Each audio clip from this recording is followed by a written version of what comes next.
International relations की जब बात आती है फॉर यूपीएससी प्रीलिम्स तो दो ब्रॉडर थीम्स बहुत इंपॉर्टेंट हैं। एक तो है प्लेसेस इन न्यूज और दूसरा है इंटरनेशनल ऑर्गेनाइजेशंस। और जहां पे ऑर्गेनाइजेशंस की बात है तो ये कोशिश है मेरे द्वारा कि इस वीडियो में 30+ इंटरनेशनल ऑर्गेनाइजेशंस आपके साथ में क्विकली रिवाइज कर सकूं, ताकि अगर इनमें से 2 या 3 क्वेश्चंस भी आते हैं ऑर्गेनाइजेशन रिलेटेड तो आप वो सॉल्व कर सके। वीडियो को एंड तक देखना। अगर आप बाद में वीडियो को डाउनलोड करके देखना चाहते हो 1.5x में देख लेना, और जरूर शेयर करना अपने दोस्तों के साथ जो यूपीएससी की तैयारी कर रहे हैं। पहली बार इस चैनल पे आए हो तो सब्सक्राइब जरूर करके जाना। ऐसा high quality content for UPSC prelims आपको टाइम टू टाइम मिलता रहेगा हमारे चैनल पे। चलिए शुरू करते हैं। पहला वर्ल्ड इकोनॉमिक फोरम की बात करते हैं। देखिए वर्ल्ड इकोनॉमिक फोरम, पहली बात तो यहाँ पे ना मैंने अब बहुत ऑब्जेक्टिवली यहाँ पे बातें मेंशन करी हुई हैं ताकि क्विक रिवीजन के तौर पे आपको हेल्प करेगा लास्ट मिनट में। ठीक है, देखो पहली बात तो समझो कि 1971 में ये वर्ल्ड इकोनॉमिक फोरम बना था। वर्ल्ड इकोनॉमिक फोरम किसके द्वारा बना था? क्लॉस श्वाब, एक जर्मन इकोनॉमिस्ट थे, उनका आइडिया था तो निर्माण हुआ world economic forum. Alright, European management forum इसका पहले नाम था, बाद में इसका नाम वर्ल्ड इकोनॉमिक फोरम हुआ। ये non governmental not for profit international organisation है, ये आपको ये बात पता हो। और एक बात को समझो कि हर साल ना जनवरी के 3rd वीक में दावोस, जो कि स्विट्जरलैंड में है, वहां पे वर्ल्ड इकोनॉमिक फोरम की एनुअल मीटिंग होती है। अब इसमें कई सारे लोग आते हैं, हेड्स ऑफ द स्टेट्स भी होते हैं, हेड्स ऑफ द गवर्नमेंट भी होते हैं, फाइनेंस मिनिस्टर्स भी होते हैं, सेंट्रल बैंक गवर्नर्स होते हैं, अकेडमिक जगत के जो लोग होते हैं, अकेडमिशियंस होते हैं, ग्लोबल कंपनीज में से, प्राइवेट सेक्टर में से, कॉर्पोरेट सेक्टर के बड़े बड़े जो कॉर्पोरेट स्टॉलवर्ड्स हैं वो भी यहाँ पे होते हैं। तो यानी कि मेंबरशिप में 1000 से ज्यादा ग्लोबल कंपनीज होती हैं जिनका जो एनुअल टर्नओवर है ना that is more than $5 billion. ठीक है, एक बहुत important concept world economic forum ने शुरू किया था 1971 में, वो है the concept of stake holder capitalism.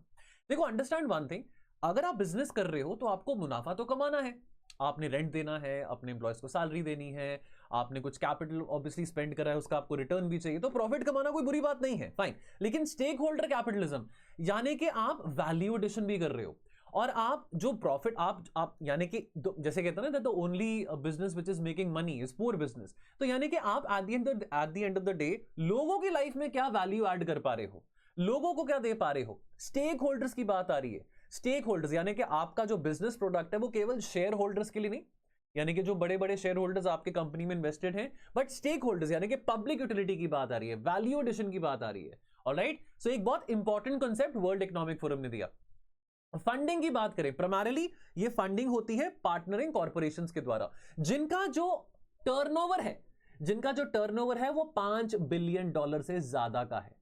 G20 का जो आइडिया है वो भी बॉर्न हुआ था वर्ल्ड इकोनॉमिक फोरम की मीटिंग में। देखो वर्ल्ड इकोनॉमिक फोरम में जो इकोनॉमिक टर्म है ना, तो ये मिसअंडरस्टैंड मत करना कि सिर्फ यहां पे इकोनॉमिक पॉलिसीज के बारे में बात हो रही है। यहां पे जियोपॉलिटिकल क्राइसिस हो गया, एनवायरमेंटल क्राइसिस हो गया, रिन्यूएबल एनर्जी ट्रांजिशन है, इन सभी चीजों को लेके बातचीत की जाती है। और वर्ल्ड इकोनॉमिक फोरम का 1998 में जो मीटिंग हुआ था वहां पे डिस्कस किया गया था, और आइडिया जो है G20 का वो वहां पे डिस्कस किया गया था, विच ऑल्सो लेड टू 1999 में जब G20 का निर्माण हुआ। ऑलराइट, G20 के बारे में भी आगे जाके हम बात करेंगे। Not only the G20 but अगर हम बात करें 1989 में जब बर्लिन वॉल गिरी थी और ईस्ट और वेस्ट जर्मनी का जो रीयूनिफिकेशन हुआ था, उसकी बातचीत भी वर्ल्ड इकोनॉमिक फोरम पे ही की गई थी। यानी कि वो नवंबर 1989 में इवेंट हुआ था, लेकिन जनवरी 1989 में इसके रिगार्डिंग बातचीत करी जा रही थी। देन एजेंडा को एक्सपैंड करा पोस्ट द 1973 अरब इजराइल, ये जो अरब देश और इजराइल के बीच में जो लड़ाई हुआ था, ब्रेटन वुड जो मैकेनिज्म है वो कोलैप्स हुआ था। तो यानी कि यहां पे सिर्फ इकोनॉमिक पॉलिसीज या मैक्रो इकोनॉमिक पॉलिसीज या कैसे अपना टर्नओवर बढ़ाओ, कैसे अपना जीडीपी बढ़ाओ, सिर्फ वो नहीं डिस्कस किया जाता, जियोपॉलिटिकल इश्यूज भी डिस्कस किए जाते हैं। अब इंपॉर्टेंट बात आती है थीम। 2026 की बात करें, वर्ल्ड इकोनॉमिक फोरम जो 2026 में सबमिट हुआ था, उसमें थीम क्या था? थीम था a spirit of dialogue, cooperation in a contested world.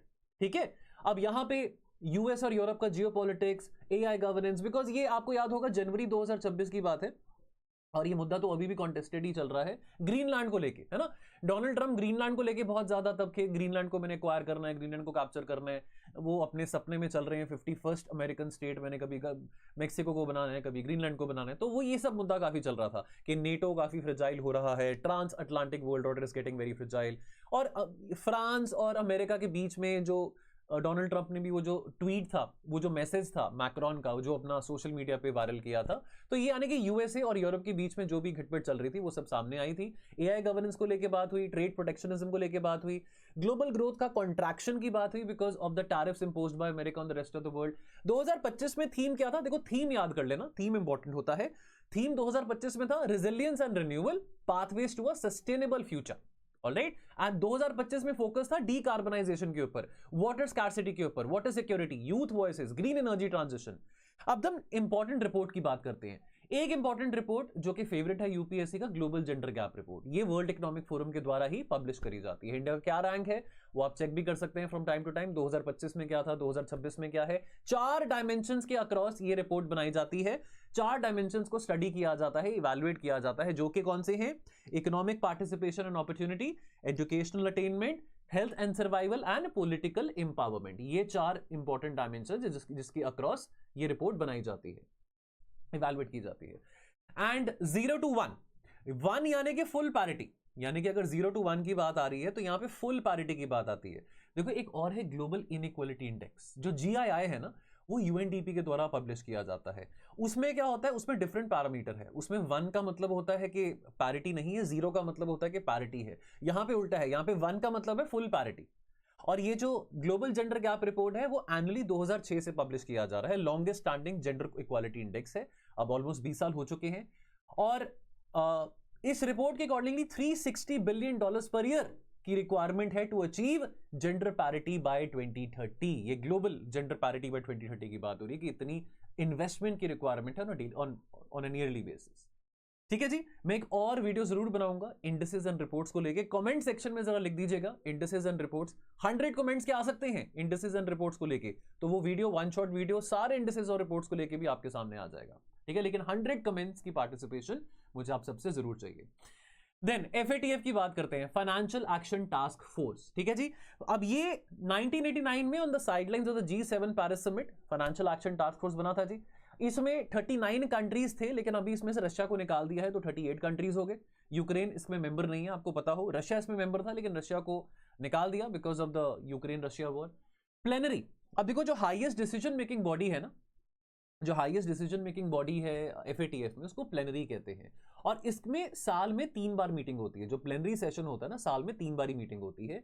और 206 कंट्रीज हैं ग्लोबल नेटवर्क में, यानी कि मेंबर्स हैं, ऑब्जर्वर ऑर्गेनाइजेशंस हैं। ऑब्जर्वर ऑर्गेनाइजेशन में वर्ल्ड बैंक आ जाता है, यूएन के कुछ ऑफिस आ जाते हैं, रीजनल डेवलपमेंट बैंक जैसे कि एशियन डेवलपमेंट बैंक की बात करो वो आ जाता है।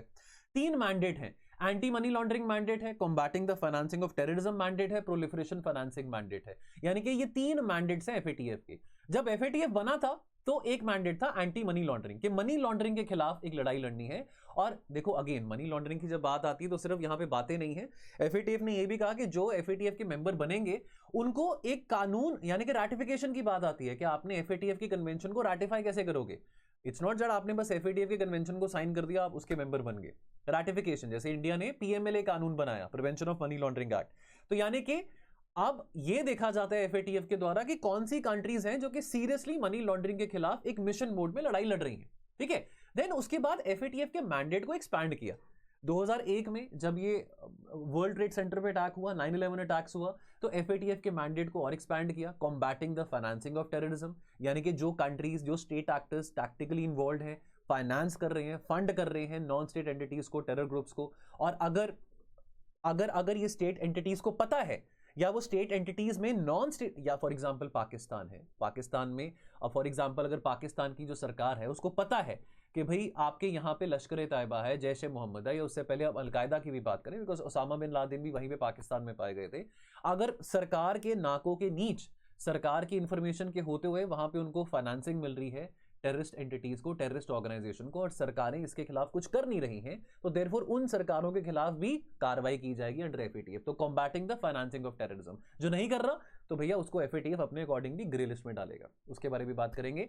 देन 2012 में एक और मैंडेट आ गया कि जो कंट्रीज इन्वॉल्व हैं in proliferation financing in context of weapons of mass destruction, ठीक है, जिसके चलते नॉर्थ कोरिया और ईरान को भी FATF की ब्लैक लिस्ट में परमानेंटली डाला हुआ है काफी टाइम से। ठीक है, देन अब यहां पे 2 लिस्ट आ जाती हैं, एक तो ग्रे लिस्ट आती है, ब्लैक लिस्ट आती है। ग्रे लिस्ट यानी कि वो जुरिस्डिक्शंस, वो कंट्रीज जो कि अंडर इंक्रीज्ड मॉनिटरिंग है, नहीं, वार्निंग स्टेज की बात आती है। Countries with strategic anti money laundering और combating the financing of terrorism deficiencies actively working with in the FATF, ये वो कंट्रीज आ जाती है ग्रे लिस्ट वाली। ठीक है, अब जैसे कि ग्रे लिस्ट में यानी कि आपको एक वार्निंग दे दी गई है, आपको एक वार्निंग दे दी गई है कि भैया आपके यहाँ पे ना, ये एफएटीएफ ये कह रहा है कि आपके यहाँ पे इस बात का लग रहा है, अंदाजा हो रहा है कि यहाँ पे मनी लॉन्ड्रिंग एक्टिविटीज चल रही हैं। जैसे कि पाकिस्तान के साथ सिलसिला रहता है, ग्रे लिस्ट में कभी डाल दिया, कभी ग्रे लिस्ट से बाहर निकाल दिया, राइट। जैसे यूएई है, यूएई को भी ग्रे लिस्ट में डाला था। यानी कि अगर आप एफएटीएफ के पैरामीटर्स पे क्लीन नहीं आ रहे हो, चाहे वो combating the financing of terrorism है, चाहे वो एंटी मनी लॉन्ड्रिंग है, यानी कि जो 3 मैंडेट्स है ना एफएटीएफ के, उन तीनों मैंडेट्स के डिफरेंट डिफरेंट पैरामीटर्स हैं। अब उन पैरामीटर्स के हिसाब से अगर आप नहीं अबाइड कर रहे हो तो आपको ग्रे लिस्ट में डाल दिया जाता है। वार्निंग दी जाती है, वार्निंग दी जाती है कि भैया आपको ग्रे लिस्ट में भी डाल रहे हैं, ये नहीं कि परमानेंटली ग्रे लिस्ट में रहोगे, लेकिन बाद में निकाल दिया जाएगा। ठीक है, alright. And then black list में यानी कि अगर आप कंप्लाई करोगे एफएटीएफ के साथ, एफएटीएफ के पैरामीटर्स को, एफएटीएफ की गाइडलाइंस को मीट करोगे, तो इवेंचुअली आपको निकाल दिया जाएगा, कोई ऐसी बात नहीं है। यानी कि ग्रे लिस्ट में परमानेंट नहीं होता, मौका दिया जाता है, लेकिन अगर आप नहीं कंप्लाई करोगे तो देन क्या होगा, देन आपको ग्रे लिस्ट से उठा के ब्लैक लिस्ट में डाल दिया जाएगा। यानी कि वो कंट्रीज जो कि कोऑपरेट नहीं कर रहे हैं एफएटीएफ के गाइडलाइंस के साथ, जैसे नॉर्थ कोरिया है, ईरान है, एंड देन थर्डली म्यांमार है। Myanmar is the third country जिसको ब्लैक लिस्ट करा गया है। अब अगर आप ग्रे लिस्ट में हो या ब्लैक लिस्ट में हो तो देखो एक और खतरा आपके ऊपर ये आता है कि आपके यहाँ पे ना फॉरेन इन्वेस्टमेंट नहीं आएगा। देन आपको आईएमएफ से भी जो सॉफ्ट लोन्स होते हैं, जो आपको लोन्स की नॉट सॉफ्ट लोन्स बट आपको जैसे फॉर एग्जांपल आईएमएफ में जो लोन्स मिलते हैं, short term balance of payment crisis है, वोलेटिलिटी है आपके मैक्रो इकोनॉमिक पॉलिसीज में, बैलेंस ऑफ पेमेंट क्राइसिस ज्यादा बढ़ रहा है, तो शॉर्ट टर्म वोलेटिलिटी हो, मीडियम टर्म वोलेटिलिटी हो, तो आप आईएमएफ से पैसा लेते हो। तो इस करके आपको आईएमएफ से पैसा नहीं मिलेगा, फॉरेन इन्वेस्टमेंट नहीं होगा, फॉरेन ट्रैक्शन नहीं होगा। तो देयरफॉर एक बहुत बड़ा धब्बा बन जाता है कि भैया कि आप एफएटीएफ की ग्रे लिस्ट में हो, ब्लैक लिस्ट में हो, तो आपको इन्वेस्टमेंट नहीं मिलेगा, आईएमएफ से लोन्स नहीं मिलेंगे, बाकी डेवलपमेंट बैंक से डेवलपमेंट पर्पसेस के लिए भी लोन्स नहीं मिलेंगे। एंड देन अब ये लिस्ट रिवाइज होती रहती है। ठीक है, फरवरी 2025 में लाओस और नेपाल को ग्रे लिस्ट में डाला था और फिलीपाइंस को रिमूव कर दिया था। देन नवंबर 2025 में बुर्किना फासो, मोजाम्बिक, नाइजीरिया और साउथ अफ्रीका, इन चारों देशों को ग्रे लिस्ट से निकाल दिया गया था। और एज ऑफ नाउ फरवरी 2026 में कुवैत और पापुआ न्यू गिनी, इनको ग्रे लिस्ट में डाल दिया गया। तो ये रिवाइज होती रहती है फ्रॉम टाइम टू टाइम। आप एफएटीएफ की वेबसाइट पे जाके भी चेक कर सकते हो कि कौन सी कंट्रीज लेटेस्ट ऐड हुई हैं, राइट। बट आपको ये पता हो कि लेटेस्ट प्लेनरी सेशन में कुवैत और पापुआ न्यू गिनी को ऐड किया था ग्रे लिस्ट में। ठीक है, आगे बढ़ते हैं, आगे बात करेंगे आईसीसी के बारे। ठीक है, आईसीसी इंटरनेशनल क्रिमिनल कोर्ट की बात करेंगे। देखो आईसीसी का लेना देना, अब ये मत सोचना कि यूनाइटेड नेशंस का कोई परमानेंट कोर्ट है। ये दुनिया का पहला परमानेंट इंटरनेशनल क्रिमिनल कोर्ट है। ये इंडिविजुअल्स को प्रोसिक्यूट करता है, स्टेट्स को प्रोसिक्यूट नहीं करता है। ये आईसीसी और आईसीजे दोनों में कंफ्यूज मत होना। आईसीसी का कोई लेना देना नहीं है यूएन के साथ। आईसीसी का जो सिद्धांत है वो रोम स्टैच्यू के ऊपर बेस्ड है। ठीक है, रोम स्टैच्यू जो कि अडॉप्ट हुआ था 1998 में, उसके आधार पे ये आईसीसी बना है। ये ऑपरेशनल है 2002 से। ठीक है, और इसका जो हेडक्वार्टर है वो हेग में है, नेदरलैंड्स में है। लगभग 125 कंट्रीज हैं, 125 countries all over the world, जो कि which are the state parties to the ICC. Now अब यहाँ पे कंसेप्ट को समझो, अगेन वही सिग्नेटरी वाला और मेंबर वाला। Just by signing the ICC statue आप आईसीसी के मेंबर नहीं बन जाते हो, आपको रैटिफाई करना पड़ता है। रैटिफिकेशन मींस कि आपको अपने रिस्पेक्टिव डोमेस्टिक लेजिस्लेचर में वो कानून पास करवाना पड़ता है। ठीक है, नाउ अंडरस्टैंड वन थिंग कि ये जो 125 स्टेट पार्टीज हैं, अब इसमें प्रोसेस भी होता है अब रिमूवल का, है ना। जैसे फॉर एग्जांपल हंगरी है, हंगरी ने कहा था कि भाई हम यहाँ से आईसीसी से निकलना चाहते हैं।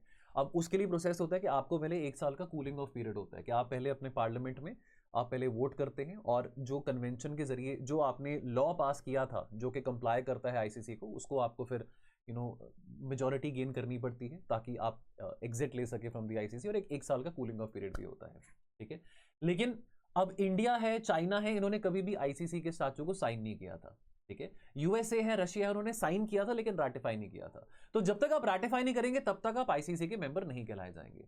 अब आईसीसी में बात सुनो, 18 जजेस होते हैं, 9 साल का नॉन रिन्यूएबल टर्म होता है, यानी कि वो एक ही बार जज बन सकते हैं।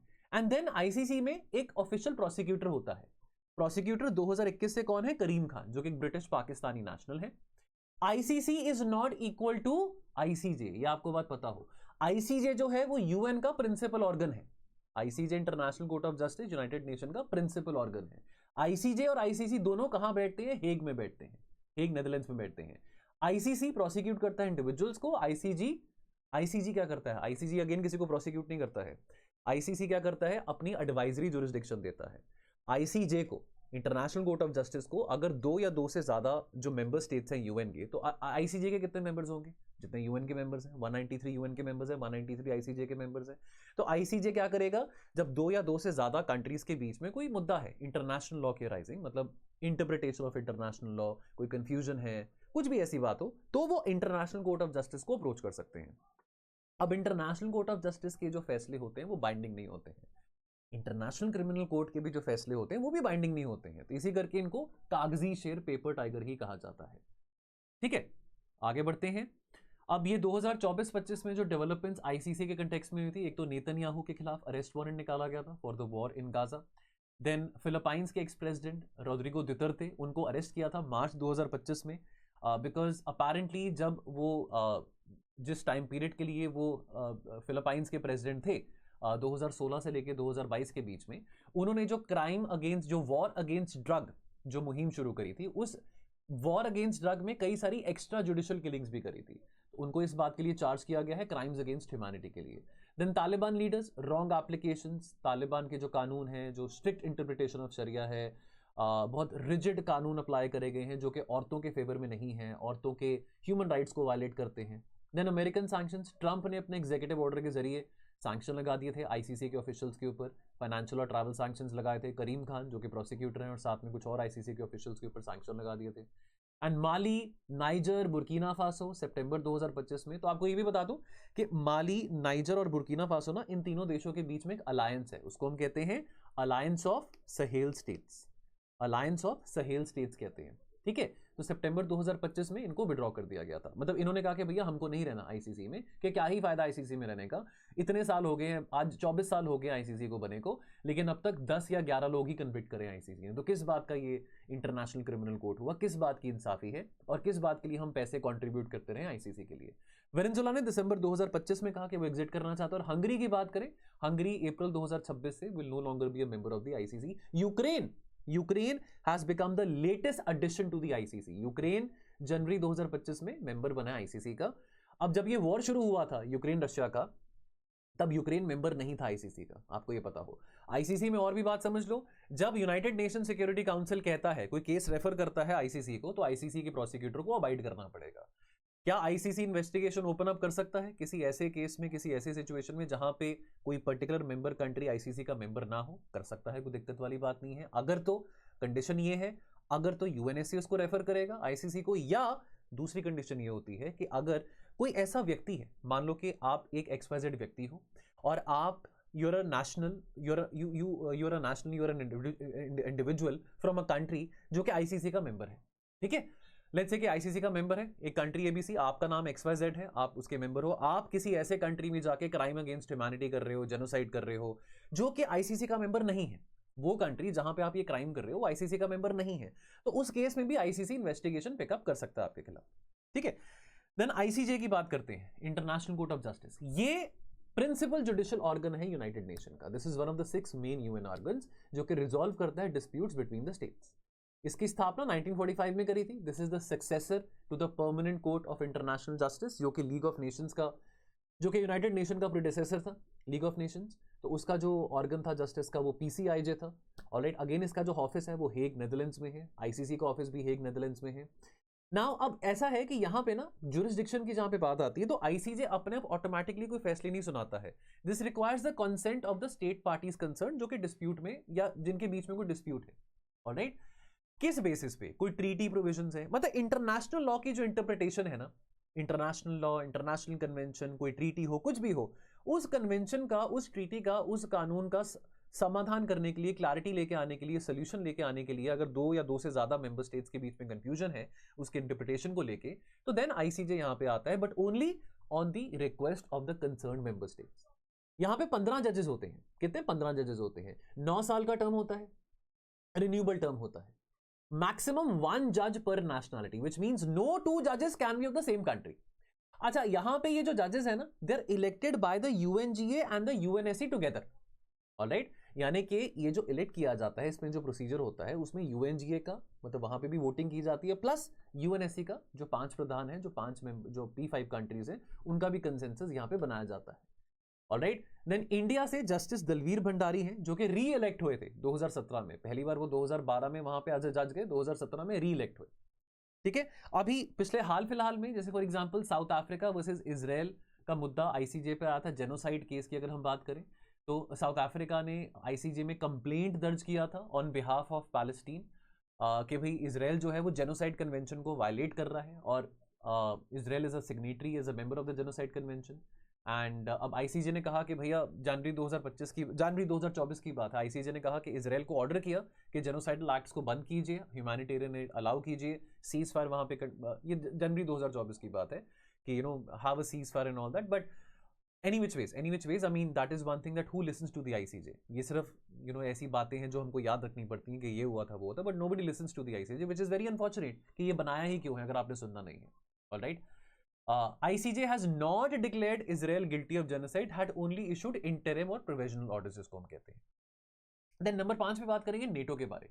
नेटो न्यूज में है, ठीक है, नेटो न्यूज में है।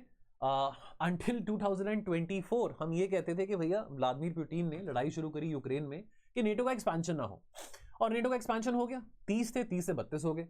लेकिन 2025 के एंड में आते आते हम ये देख रहे हैं कि नेटो में ही डिवीजन हो रहा है, नेटो में ही डिवीजन हो रहा है डोनाल्ड ट्रंप और नेटो के लीडर्स के बीच में। कभी डोनाल्ड ट्रंप ने कहा कि मैं नेटो एग्जिट करना चाहता हूं, डोनाल्ड ट्रंप ने अपने पहले टर्म में भी कहा था कि नेटो को कब तक मैं संभालता रहूंगा, नेटो अपने आप की जिम्मेवारी खुद ले, यूरोपियन जो कलेक्टिव सिक्योरिटी आर्किटेक्चर है कितना वीक है, वो अपने आप अपनी जिम्मेवारी ले। तो हम देख रहे हैं कि ये ड्रिफ्ट, ये ट्रांस अटलांटिक, ये जो यूनियन है, ये जो अमेरिका और यूरोप के बीच में, ये जो इन दोनों के बीच में जो गठबंधन है वो काफी वीक और फ्रेजाइल होता दिखाई दे रहा है।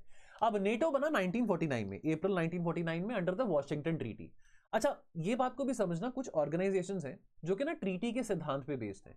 जैसे फॉर एग्जांपल ब्रिक्स है, वो कोई ट्रीटी के ऊपर बेस्ड नहीं है। G7 है, कोई ट्रीटी के ऊपर बेस्ड नहीं है। G20 है, नो ट्रीटी।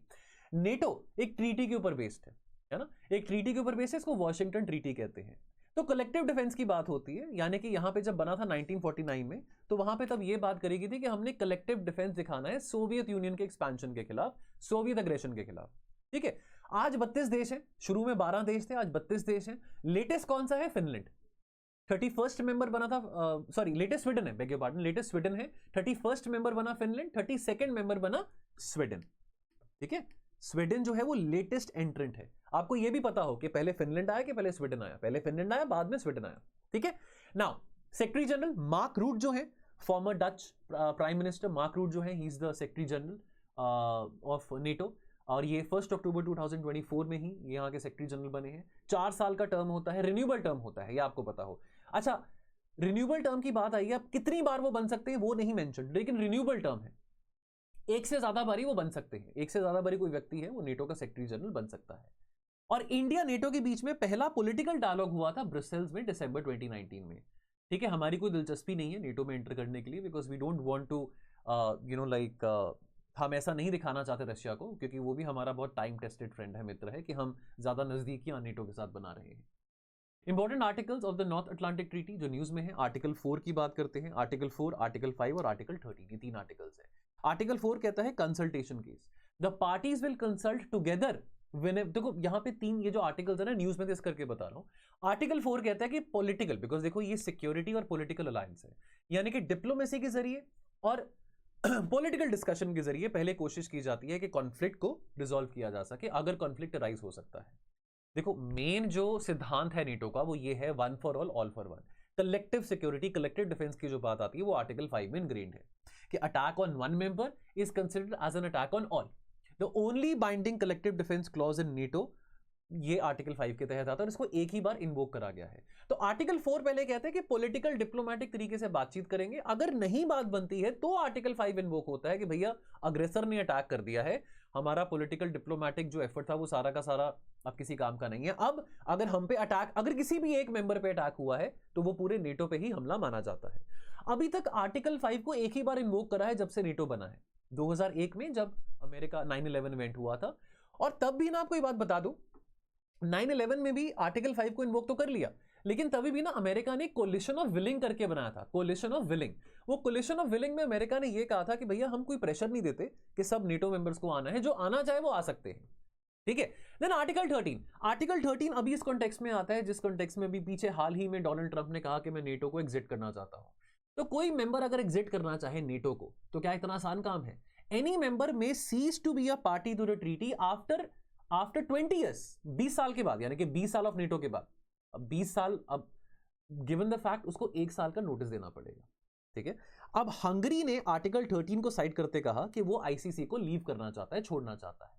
ऑलराइट, हंगरी में भी वैसे चेंज ऑफ गवर्नमेंट हुआ है, उस कंटेक्स्ट में हंगरी में डैन्यूब रिवर बड़ा इंपॉर्टेंट हो जाता है। I make a video on that as well, Danube river and Hungary की जो बात होती है, बिकॉज अभी पीछे हमने देखा कि हंगरी में कुछ जो पॉलिटिशियंस थे वो डैन्यूब रिवर के किनारे नाच रहे थे, डांस कर रहे थे। वो वीडियो भी काफी वायरल हुआ था कि उनका एक जो कैंडिडेट है वो हंगरी का लीडर बना है।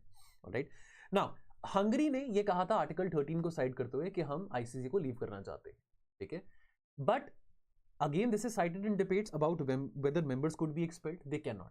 No expulsion mechanisms exist in NATO, ये आपको बात पता हो, कोई एक्सपल्सन मैकेनिज्म नहीं है। 1 साल का कूलिंग ऑफ पीरियड जरूर होता है।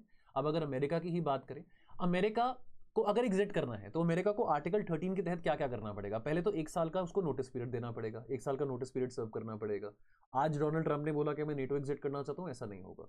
देन 2/3 मेजोरिटी लेनी पड़ेगी सेनेट में इस फैसले को लेकर, बिकॉज जो ट्रीटी थी, वॉशिंगटन ट्रीटी, जिसके आधार पे अमेरिका नेटो का मेंबर बना, उस ट्रीटी को भी फिर रद्द करना पड़ेगा। उसके लिए आपको 2/3 मेजोरिटी लेनी पड़ेगी सेनेट में। इतना आसान तो डोनाल्ड ट्रंप के लिए भी नहीं है 2/3 मेजोरिटी लेना, उतना आसान हमारे प्राइम मिनिस्टर के लिए भी नहीं हुआ वुमेन रिजर्वेशन बिल के लिए, तो इतना आसान डोनाल्ड ट्रंप के लिए भी नहीं है वो 2/3 मेजोरिटी लेना। Anyhow, with in the NATO यहाँ पे नॉर्थ अटलांटिक काउंसिल है जो कि हाईएस्ट डिसीजन मेकिंग बॉडी है। जितने भी 32 मेंबर्स इसमें आते हैं, all 32 members, decisions bye consensus only, यानी कि 100% कंसेंसस की रिक्वायरमेंट है। मान लीजिए कि यहाँ पे एक कंट्री है, लेट्स से कि टर्की कहता है कि नहीं, मैं नहीं चाहता कि स्वीडन आए। टर्की ने कहा था कि आई डोंट वांट कि स्वीडन आए यहाँ पे। हंगरी ने बोला कि मैं नहीं चाहता कि स्वीडन मेंबर बने नेटो का। मान लीजिए कि नेटो में हाइपोथेटिकली मान लीजिए कि आज 32 नहीं 30 मेंबर है और एक मेंबर नेटो में एडमिशन लेना चाह रहा है, 31वां मेंबर बनना चाह रहा है। जब तक प्री एग्जिस्टिंग 30 के 30 मेंबर्स नहीं कहते ना कि हाँ हमको कोई एतराज नहीं है, तब तक वो जो नया मेंबर है ना उसकी एप्लीकेशन पेंडिंग रहेगी। तो यानी कि 100% कॉन्सेंसस से ही फैसले लिए जाते हैं। देन आता है SACEUR, सिक्योर करके आता है, allied command operations, alright. Then आता है allied command transformation, and then आता है फंडिंग की बात करें तो funding civil budget plus military budget, और 2% जीडीपी टारगेट की जो बात करी गई थी उसको बढ़ा के 5% रख दिया गया है कि हर एक नेटो मेंबर को अपनी अपनी जीडीपी का, जितनी भी उनकी जीडीपी है उसका 5% जो हिस्सा है वो कंट्रीब्यूट करना पड़ेगा towards the expenses of NATO. अब जैसे स्पेन है फॉर एग्जांपल, स्पेन ने कहा कि भैया हम तो नहीं करेंगे, why should we do that, alright. Then आगे बात करते हैं इंडियन ओशन रिम। अच्छा, विद इन द नेटो कुछ और भी है, विद इन द नेटो कुछ और भी ऐसे, मतलब not with in the NATO exactly, but ऐसे कुछ और कंसेप्ट आ जाते हैं, जैसे कि for example major non NATO ally की बात करें, या नेटो प्लस फॉर्मेट है, नेटो +5 है। अब ये जो है ना ये विद इन द नेटो वाले फॉर्मेट्स नहीं है। अब जैसे फॉर एग्जांपल अमेरिका ने सऊदी अरेबिया को मेजर नॉन नेटो अलाई का दर्जा दिया, या मान लीजिए कि अमेरिका ने किसी और कंट्री को मेजर नॉन नेटो अलाई का दर्जा दिया, या नेटो +5 की बात करें, ये नॉमेनक्लेचर्स ना नेटो के द्वारा नहीं निकाले गए हैं, ये अमेरिका के द्वारा निकाले गए हैं, ठीक है। फॉर एग्जांपल नेटो 5 में यानी कि अमेरिका के एलाइज आ जाते हैं, ऑस्ट्रेलिया आ गया, जापान आ गया, साउथ कोरिया आ गया, इजराइल आ गया, न्यूजीलैंड आ गया, ये अमेरिका के 5 एलाइज आ जाते हैं। तो नेटो +5 जो नेटो +5 फॉर्मेट है उसमें अमेरिका का ये कहना है कि भैया ये नेटो के द्वारा, ये नेटो के एलाइज नहीं है बट ये मेरे एलाइज हैं, अमेरिका के एलाइज हैं। और अगेन जैसे अब नेटो की डिस्कशंस में इंडो पैसिफिक को लेकर बात हो रही है कि चाइना के एग्रेशन को कंटेन करना एटसेट्रा एटसेट्रा, तो उस कॉन्टेक्स्ट में नेटो +5 की बात होती है। बट आपको ये पता हो कि नेटो +5 और मेजर नॉन नेटो एलाइज, ये जो दोनों नॉमेनक्लेचर्स हैं ये नेटो की परिभाषा में नहीं आते हैं, अमेरिका ये दर्जा देता है। देन बात करते हैं इंडियन ओशन रिम एसोसिएशन के बारे में। इंडिया के पास चेयरमैनशिप है इंडियन ओशन रिम एसोसिएशन की, 2027 तक रहेगी। इससे पहले श्रीलंका के पास थी, ठीक। अब ये आइडिया क्या है इंडियन ओशन रिम एसोसिएशन का? 23 कंट्रीज हैं, अफ्रीका से भी है। देखो Indian ocean triangular in shape है, अब इसमें साउथ एशियन कंट्री भी है, साउथ ईस्ट एशियन कंट्री भी है, आपका ऑस्ट्रेलिया भी आ जाता है, वेस्ट एशियन कंट्रीज भी आ जाती हैं, ईस्ट अफ्रीकन और साउथ ईस्ट अफ्रीकन कंट्रीज भी आ जाती हैं। तो 23 देश है, ठीक है। Pakistan is not a member, Pakistan member नहीं है इंडियन ओशन रिम एसोसिएशन का, आपको पता हो। 11 डायलॉग पार्टनर्स हैं, चाइना, यूएसए, रशिया, ये 3 इंपॉर्टेंट डायलॉग पार्टनर्स हैं। और जो हाईएस्ट बॉडी है इंडियन ओशन रिम एसोसिएशन की वो काउंसिल ऑफ मिनिस्टर्स है, यानी कि council of foreign ministers, right. Now understand one thing, ये आइडिया जो है इंडियन ओशन रिम एसोसिएशन का, ये आइडिया 1995 में जब नेल्सन मंडेला दिल्ली आए थे, अपनी विजिट पे आए थे, तब उन्होंने ये आइडिया दिया था कि क्यों ना हम एक ऐसा फोरम बनाए जो कि socio economic concerns of all the countries surrounding the Indian ocean rim उसको एड्रेस कर सकता है। तो ये आइडिया तब से वहां पे शुरू किया गया था, एंड देन तब से इस बात की चर्चा करी गई एंड 1997 में इंडियन ओशन रिम एसोसिएशन बना। ठीक है जी, ओके। नाउ 7 प्रायोरिटी एरियाज हैं इंडियन ओशन रिम एसोसिएशन की बात करें। Maritime safety and security, trade and investment, fisheries management, disaster risk management, academic science and tech, tourism and cultural exchanges and gender empowerment. ठीक है, ये कुछ important बातें हैं। देन यूरोपियन यूनियन की बात करते हैं। देखो यूरोपियन यूनियन 27 देश है, ब्रेक्सिट हो चुका है, ब्रेक्सिट यानी कि UK is no longer a part of the European Union. इसका प्रीडिसेसर कौन था? European coal and steel community. इसका प्रीडिसेसर यूरोपियन कम्युनिटी था, यूरोपियन कम्युनिटी का प्रीडिसेसर था European coal and steel community. तो यानी कि 1945 में जब वर्ल्ड वॉर 2 खत्म होता है उसके बाद यहाँ पे ये European coal and steel community बनती है। 1950 में 6 फाउंडर्स हैं, Belgium, France, Germany, Italy, Luxembourg and Netherlands. ठीक है, ये 6 फाउंडर्स थे जो कि जिन्होंने European coal and steel community बनाया। ठीक है, नाउ बिकॉज ये वो कंट्रीज है जहाँ पे कोल रिजर्व्स काफी ज्यादा पाए जाते थे, कोल एंड स्टील रिजर्व्स काफी पाए जाते थे, यहाँ पे काफी प्रोडक्शन होता था कोल एंड स्टील का। देन उसके बाद under the treaty of Rome 1957 बना European coal and steel community से आगे जाके बना यूरोपियन इकोनॉमिक कम्युनिटी और द यूरोपियन कम्युनिटी भी हम कह सकते हैं। और यही यूरोपियन कम्युनिटी आगे जाके यूरोपियन यूनियन बनता है अंडर द मैस्ट्रिच ट्रीटी 1993। मैस्ट्रिच कहां पे है? नेदरलैंड्स में है। और यूरो की बात करें तो 1 जनवरी 1999 में यूरो बना, यानी कि यूरो करेंसी का निर्माण किया गया। आपको ये बता दूं कि 27 जो यूरोपियन यूनियन मेंबर्स हैं उनमें से 21 कंट्रीज हैं जो कि यूरो को यूज करते हैं। तो जो कंट्रीज यूरो को यूज करते हैं वो यूरोजोन में आते हैं। मैं यूरोजोन की बात आपके साथ 1 मिनट में करूंगा। और यूरोपियन यूनियन ज्वाइन करने के लिए एक बहुत ही एक डिफिकल्ट क्राइटेरिया होता है जिसको हम कोपेनहेगन क्राइटेरिया कहते हैं। पता टर्की है, टर्की 1987 से जब से ये single market act under the Maastricht treaty शुरू करा गया था ना, तब से उसने अपनी अर्जी डाली थी, अपनी अपील डाली थी कि भैया मुझको भी ले लो यूरोपियन यूनियन में, लेकिन टर्की को नहीं लिया। अब जो कोपेनहेगन क्राइटेरिया है ना, उसमें जो कंडीशंस की बात करेगी वो कौन सी है? पहला तो ये है कि आपको एक स्टेबल डेमोक्रेसी होना पड़ेगा, you have to be a stable democracy. Number 2, rule of the law की बात आती है कि आपको एक फंक्शनिंग मार्केट इकोनॉमी होना बहुत जरूरी है। And then thirdly, acceptance of all the EU legislation including euro. तो ये कोपेनहेगन क्राइटेरिया है that if you are able to fulfil all these 3 conditions then आपका जो कैंडिडेचर है आगे कंसिडर किया जाता है। So it's a long process, you know, accession into the European Union. It's not a very easy process, it's a very difficult process. ठीक है, बात करते हैं यूरोजोन की। जहां जहां पे यूरो चलता है वहां पे मतलब यूरोजोन, यूरो एरिया की बात आती है। Right now EU members that have fully adopted euro as an official country. तो लेटेस्ट ये जनवरी 2026 की बात है कि Bulgaria has become the 21st member of the eurozone, 21st member of the eurozone. This is created by the Maastricht Treaty of 1992. ये जो eurozone का जो कंसेप्ट है 1999 में यूरो आया, European economic and monetary union plus the European central bank plus the common currency, ये सारा जो कंसेप्ट था मैस्ट्रिच ट्रीटी ऑफ 1992 में आया था। ईसीबी का टारगेट क्या है? जो यूरोपियन सेंट्रल बैंक का टारगेट ये है कि 2% जो है इन्फ्लेशन का वो मेंटेन करके रखना है, यानी कि इन्फ्लेशन को 2% तक रखना है। यूनिफाइड मॉनेटरी पॉलिसी होगी जो कंट्रीज यूरोजोन में आते हैं, और जो मेंबर्स हैं वो भी बेनिफिट करेंगे from the lower interest rate. Alright, now अब इसमें बात समझो कि कुछ ऐसी कंट्रीज भी हैं, कुछ ऐसी टेरिटरीज भी हैं जो कि यूरोपियन यूनियन का हिस्सा नहीं है लेकिन वो यूरो जरूर अडॉप्ट करती हैं, जैसे कि Andorra, Monaco, Vatican, Saint Marino, ये यूज करते हैं euro through the agreement but they are not eurozone members. जैसे कि कोसोवो है, मोंटेनेग्रो है, वो भी यूरो यूज करते हैं but they are not eurozone members. Alright, यानी इनको नॉन ईयू यूरो यूजर्स कहते हैं। And then opt out provision भी है फ्रॉम यूरोजोन। फॉर एग्जांपल जैसे कि डेनमार्क की बात करें, डेनमार्क ने ऑप्ट आउट एग्रीमेंट के लिए अप्लाई किया हुआ है। देखो जनरल रूल क्या है अगर आपने यूरोपियन यूनियन का मेंबर बनना है, वो ये है कि जितने भी यूरोपियन यूनियन के मेंबर स्टेट्स हैं लीगली वो ऑब्लिगेटेड हैं कि उनको यूरोजोन इवेंचुअली ज्वाइन करना पड़ेगा। तो membership of the eurozone is not optional for the new EU members. For the old EU members उनके लिए ऑप्शनल था, जो नए ईयू के मेंबर्स बन रहे हैं उनके लिए ऑप्शनल नहीं है कि भैया आपकी मर्जी है यूरो रखना है कि नहीं रखना, वो भैया यूरो तो आपको रखना ही पड़ेगा।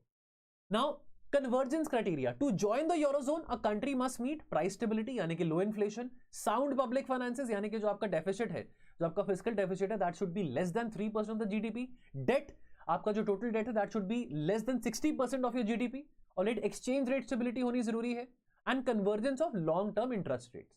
अब जैसे कि डेनमार्क ने ऑप्ट आउट किया था, डेनमार्क ने नेगोशिएट किया था formal legal opt out from the eurozone at the Maastricht Treaty 1992, the only EU member with the permanent treaty embedded, यानी कि जो Maastricht Treaty हुआ, Maastricht Treaty के तहत अकेला डेनमार्क ही वो देश था जिसने ऑप्ट आउट किया, यानी कि डेनमार्क के पास ये राइट था, the only EU member with the permanent treaty embedded right to not join the euro. Alright, this was ratified after the Danish voters, the Denmark voters rejected the Maastricht Treaty in the 1992 referendum. And Denmark की जो currency है that is krone. ये जो special agreement था, ये special ये जो दिया गया था कि विद इन द ट्रीटी किसी कंट्री को ये कहा गया कि आप यूरोपियन यूनियन के मेंबर हो लेकिन आप ऑप्ट आउट कर सकते हो, ये सिर्फ डेनमार्क के लिए क्लॉज था. स्वीडन का कोई फॉर्मल ऑप्ट आउट मैकेनिज्म नहीं है, लेकिन स्वीडन ने डेलिबरेटली अवॉइड करा है ज्वाइनिंग द ERM2 प्रोविजंस, यानी कि एक्सचेंज रेट मैकेनिज्म प्रोविजंस, जो कि एक प्री रिक्विजिट है for being entered into the eurozone. तो ये एक पॉलिटिकल चॉइस है, लीगल राइट नहीं है. स्वीडन के लोगों ने वोट करा था अगेंस्ट यूरो इन 2003 रेफरेंडम, लेकिन स्वीडन ने ज्वाइन करा शेंगेन को बट नॉट यूरोजोन को. ठीक है, प्री 2004 यूके का ऑप्ट आउट भी हुआ था, यूके ने भी नेगोशिएट किया था for opt out similar to Denmark, तभी करके यूके की करेंसी, इवन दो वो यूरोपियन यूनियन का मेंबर जब था भी तब भी उसकी करेंसी पाउंड थी, उसने अपनी करेंसी पाउंड रिटेन करी.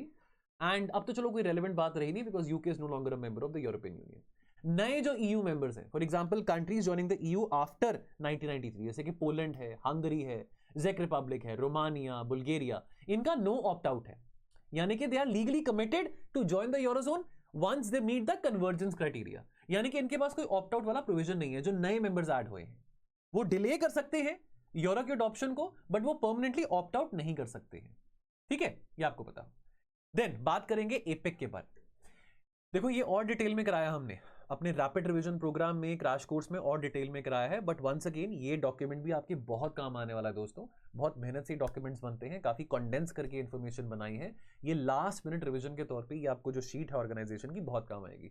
मैं ऐसे और आपके साथ वीडियोस बनाऊंगा, वन शॉट वीडियोस. कमेंट जरूर करना इंडिसेस एंड रिपोर्ट्स का. 100 कमेंट्स आते हैं तो डेफिनेटली इंडिसेस रिपोर्ट्स के चलते भी वीडियो बनेगा, लंबा वीडियो बनेगा.